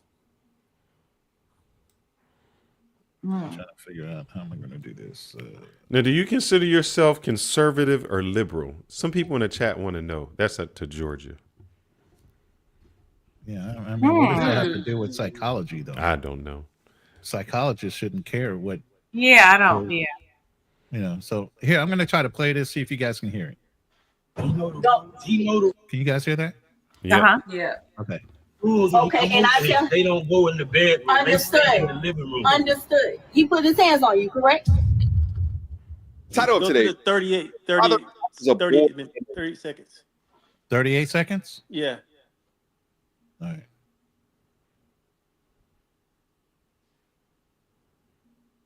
Go right there. My daughter. They don't give you a right to put your hands on my son. He know the rules. He know the rules. Okay, and I tell him the rules, but They in the when living it comes room. to They my don't children, go you do not put your hands on my child. They don't go in the bedroom. Understood. They stay in the living room. Understood. He put his hands on you, correct? Do not touch my. First of all, as a woman, you better not be putting your fingers in my face like you're going to threaten to do a damn thing to me. Second of all, my daughter was the one your son was on top of when I walked in on you. You better be glad I didn't fucking kill you. But see, And you here's was the in thing, my too, that house was brought where up I in pay the comments. bills. House. Yes. This is what brought the up. audacity of women, though. She This feels is like what she's was- in the right, and she can threaten this man at his doorstep. This is what was brought up in the comments, is that the father has established a boundary and a rule. Right. And that the mother is coming over there showing that her son has no accountability. And look at him. He's in the background with his arms folded. Yeah. Like, I told my mom on you. Watching his mother emasculate a man. Right. Right. And Yeah, why I is could it never one? have done that.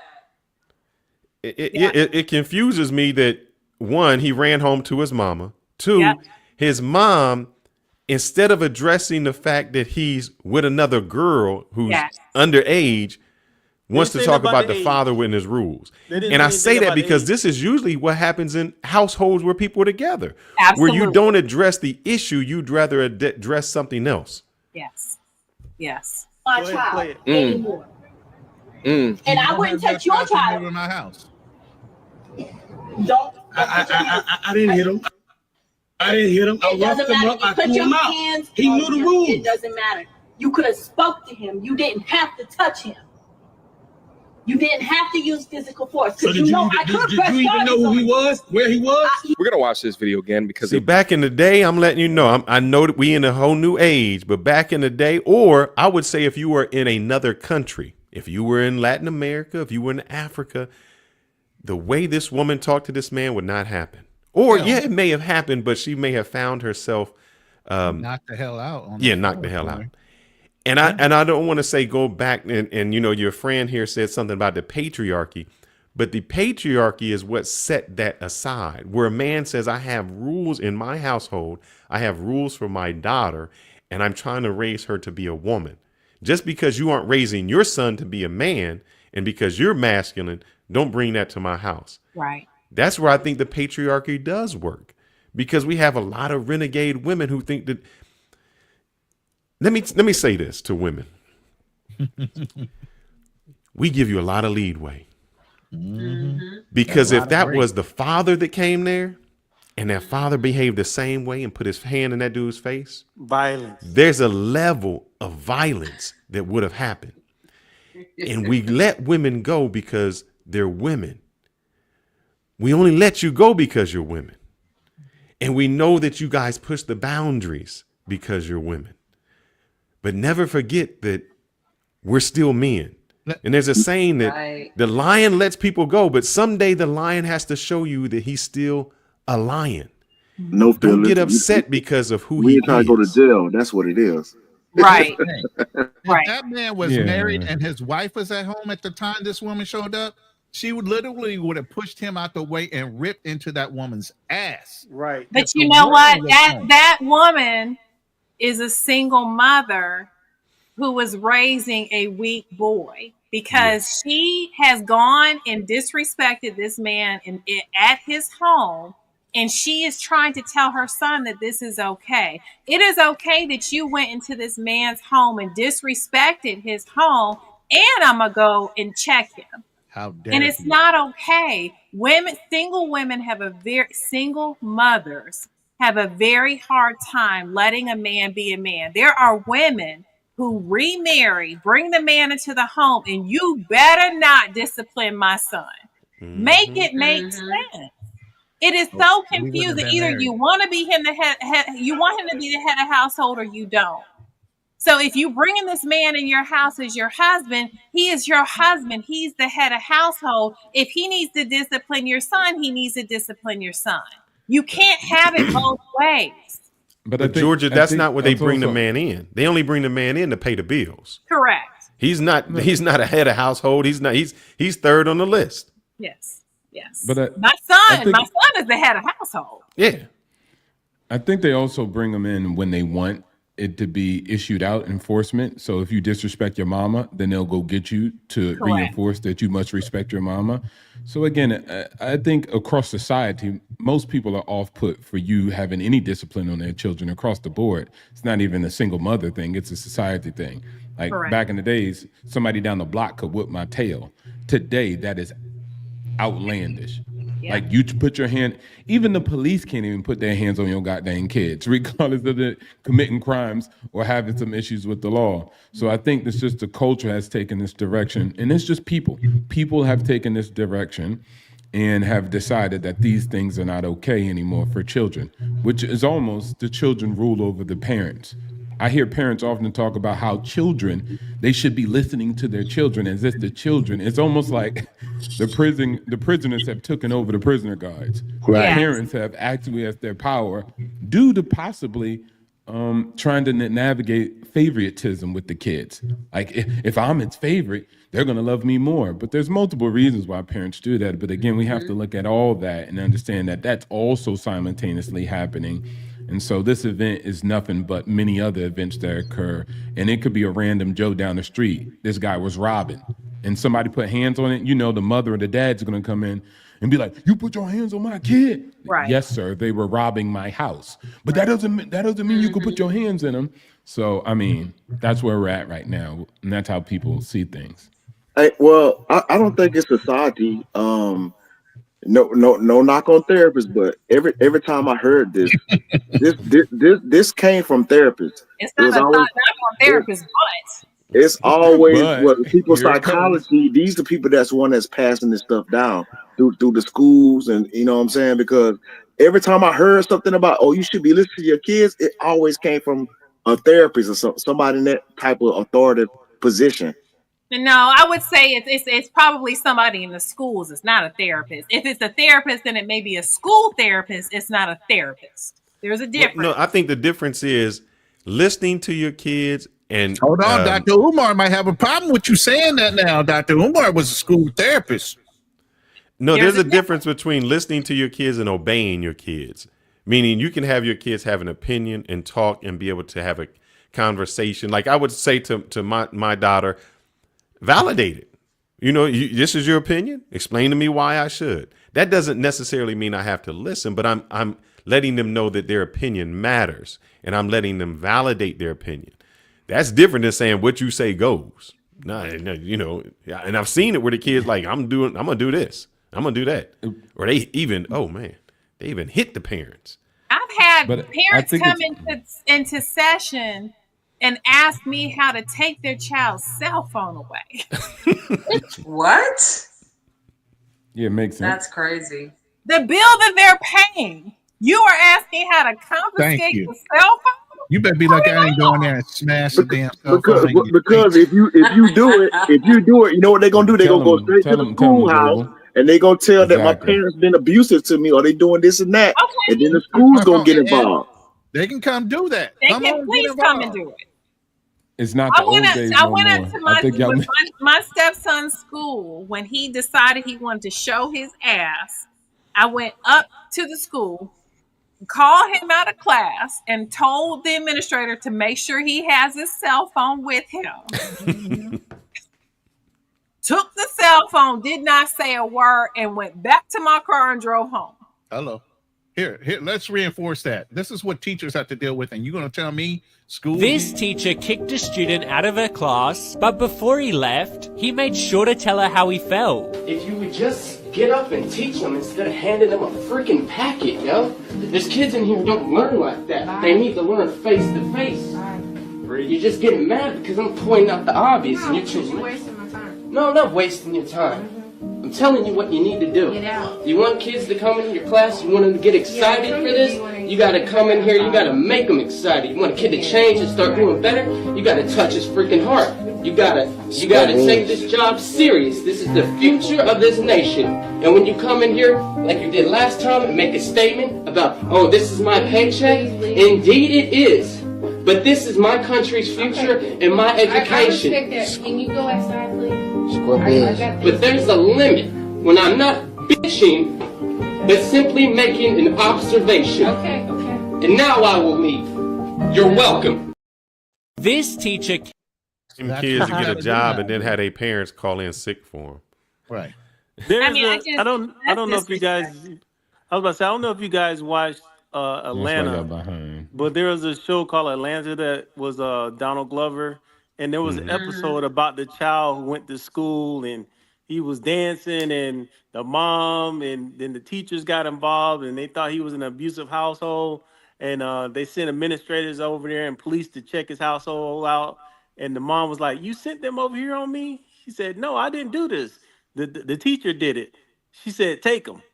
Go ahead and take him." And he left, and he wound up in a worse situation than what he was at home. So it's a funny episode of Atlanta. I think there's a fine line between allowing kids to have a voice and allowing kids to be disrespectful. Correct. So my thing is, when you have lost control of that child and you don't have a voice in the child in your home, that's on you. When you're scared to discipline your child in your home, that's on you. So, I think I'm struggling with the fact that we need to have kids have a voice.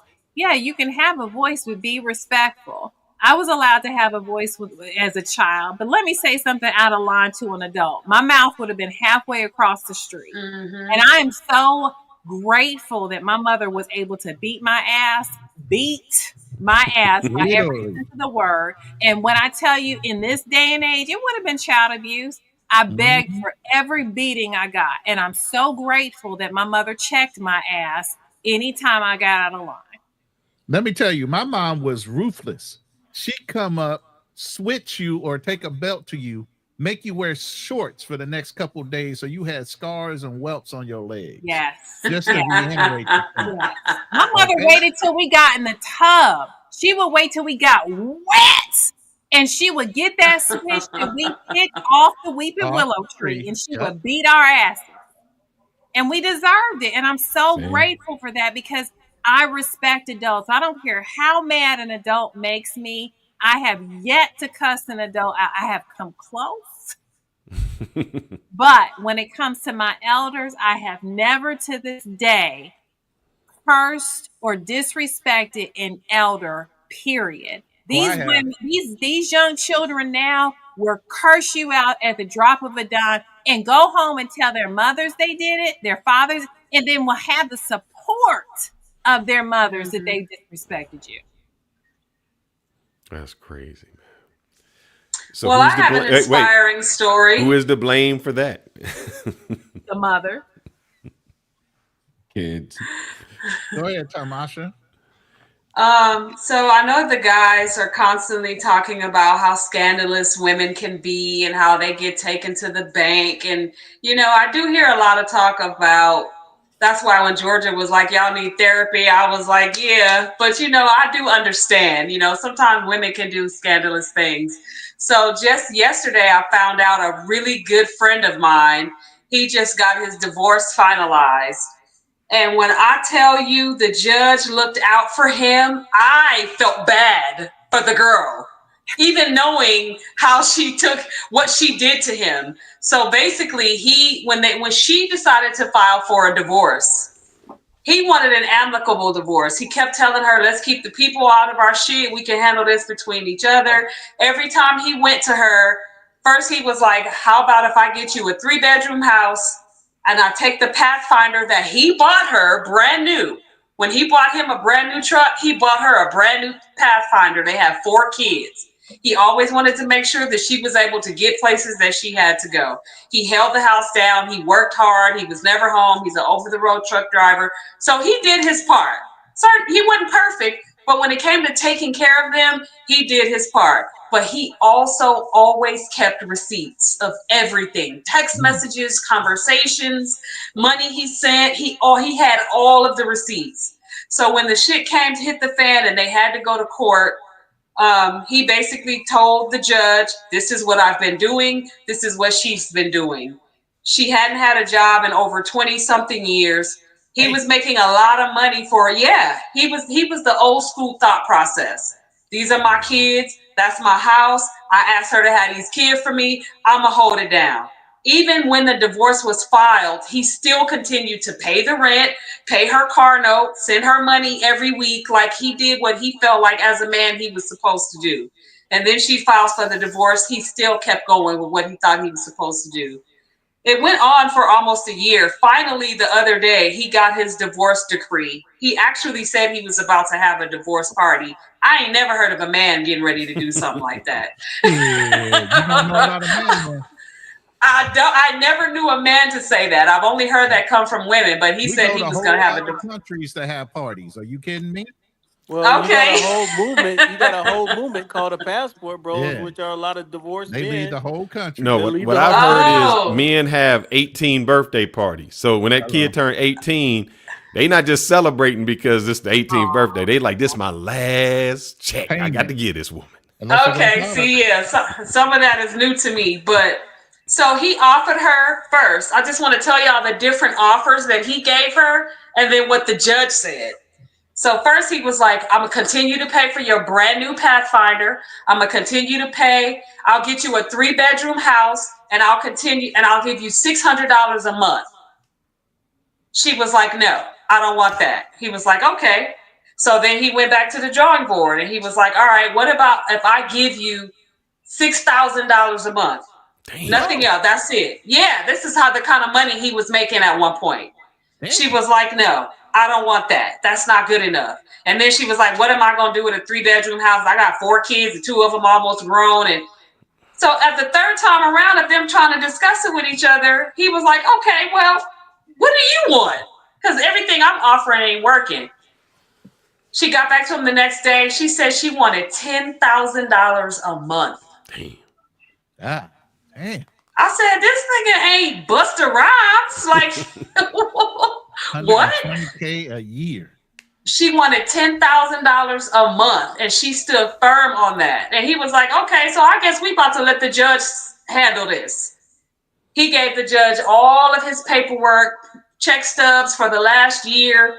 Luckily for him, the last year work with the trucking business, it wasn't going so well. He was almost in a hole a couple of times. He got his divorce decree 2 days ago. The judge told him he only has to give her $1,500 child support, $600 alimony. The alimony only is going to last for a year. And she has to take care of that brand new Pathfinder that he's been paying the note and the insurance on for 2 years. Is his name on the Pathfinder? Because I'd remove it because it's about to get repoed. And he don't have to get her no house or nothing, I hope. He don't have to do nothing but give her $1,500 child support, $600 alimony for 1 year. I was like, damn, $1,500. I felt bad for her. I'm taking my name off the Pathfinder. So she reached out to him and was like, how am I supposed to pay a bill on something that's in your name? And how is this supposed to work? He was like, I've been trying to tell you for the last 8 months. He literally was like, you got a plan? You got a plan? It's getting closer. It's getting closer. What you gonna do? You got a plan? Their last court date, she had the kids in court. He never spoke to his kids about any of the details of the divorce. She had the kids and her mother in court to speak up and say, yes, he cheated on me, and yes, he did this, and yes, I'm afraid of him, and all of this stuff. Mind you, every time he was home from his breaks, he was with them kids. He went and got them everything they needed. They never wanted for anything, a closet full of clothes, electronics, food, everything. They never wanted for anything. And when she said she wanted $10,000 a month, he left it to the courts, and that's what the courts awarded her. So good. And I know we've been going long. I know Georgia was trying to get off here like 45 minutes ago. I'm sorry to keep you on here. I know No, it's this late. is good. I actually would like to do a part 2 of this because I Yeah, don't we think can do that. And then we're gonna have to talk I about just wanted to Portia. share that story with y'all because I Yeah. know y'all be feeling like That y'all was get beat awesome. up all the time. Oh, we do. But Next time we're gonna talk about Portia in Atlanta because the dude bought that house and she said I ain't moving out. He paying $22,000 a month on his $10 million house, and she done brought her new dude and her family in there. Put a restraining order against him. Portia, like the girl who didn't they just Housewives or something. Real Housewives. Real Housewives. Yeah. Portia ain't playing. I didn't even know they were in the divorce lane. Father and everything. Yep. So. Oh damn. Yeah, that's Okay. so. There's the opposite end. But man, we greatly appreciate it, man. I think this was a great conversation. I know we kind of steered it other places sometimes. We always try to do. stay- We go in 95 different So directions. wait a minute. I need my therapy. I think I've gone long enough without it. Yes, you do. You done know what? accused I'm gonna us send of you an being invoice everything but the first. child of God. You done said we don't hate all women. That man over there married with a brand new baby. I'm trying to get married for the third Maybe time. I don't know. He got blue eyes. We might have to check on that DNA. Got Stop it. You know that's your baby. Wow. No, yeah, we gonna do a therapy session. I Okay. mean, I don't know if I'll have enough vodka in this house, but Yeah, we might have to do that. We do a half an hour each. Me and Rona. We just come on. it's not gonna take a half an hour for you. What? It's going to take less? Or we got to do 3 hours. 3 hours. 3. Less. I I don't know don't about need that. that much therapy in the world. Believe me, I'm good. No, you know what? I know that you all try to get the feathers ruffled because y'all be ruffling mine. I'll be ready to just ooh. But Twist. I know y'all be Twist trying and to twist. Yes. but no, I this is my how many times? This is number 4. Yeah. I think 4. About 4 or 5, something like that. Yeah. And I really do enjoy this. I enjoy the input from the callers and the chats and Tamasha.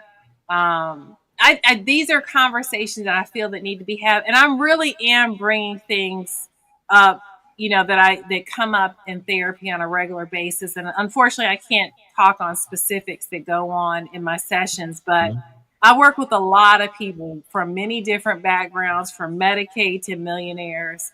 And it's interesting the different topics that come. But this was one that has been on my mind for a while because it's starting to really get to me how absent fathers are often to blame when things don't go well. But when things do go well, it's like, the woman can take all the credit. And I struggle with that because I know how hard my mother worked.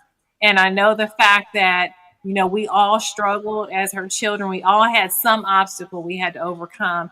And my mother never blamed my father's absence. There was a lot of anger towards my dad, but my mother never blamed him. And she never used being a single mother as an excuse as to what she wasn't able to achieve. I mean, Fearless knows me. We were raised in, I was raised in the suburbs. My mother, she worked her ass off and she never used my father not being there as an excuse. And so, and she had 5 of us and 2 of her sister's children, her niece and nephew. And she never used that as an excuse. So I struggle with women who have one child and their child is falling apart, but they're out running the streets and doing whatever.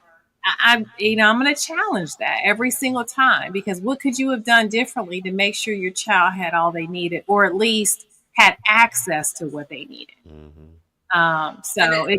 This is near and dear to my heart.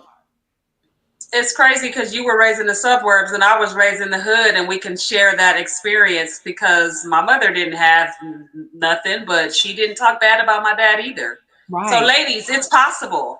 It is possible. It's possible. It is very possible. Generational. I keep telling y'all, it's generational. It is generational. And it's time for people to break it. Stop using that as an excuse. Start making better choices as to who you lay down with.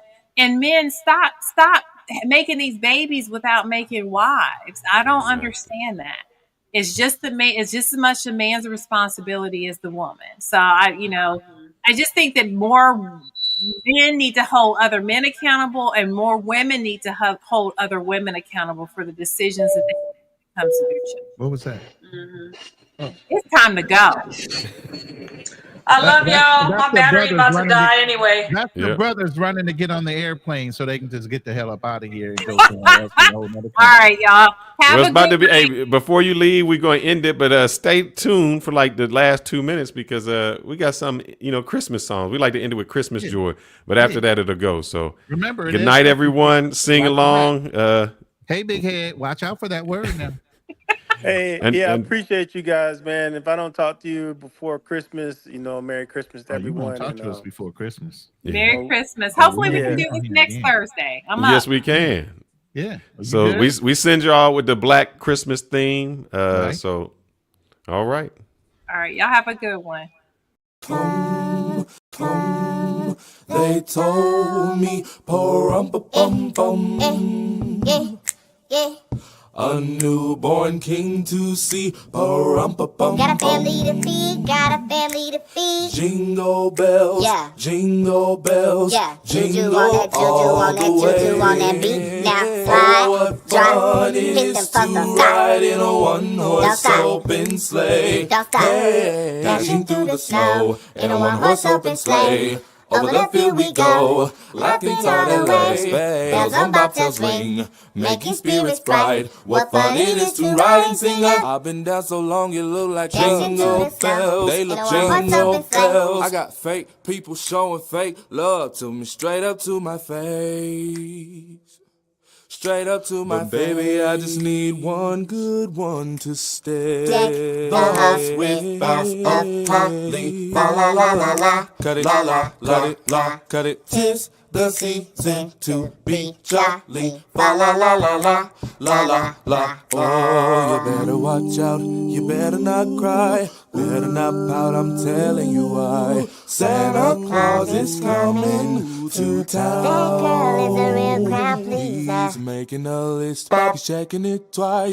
Gonna find out who's naughty or nice. So Santa Claus is coming to town. Oh, they told me, a newborn king to see. Got a family to feed, got a family to feed. Jingle.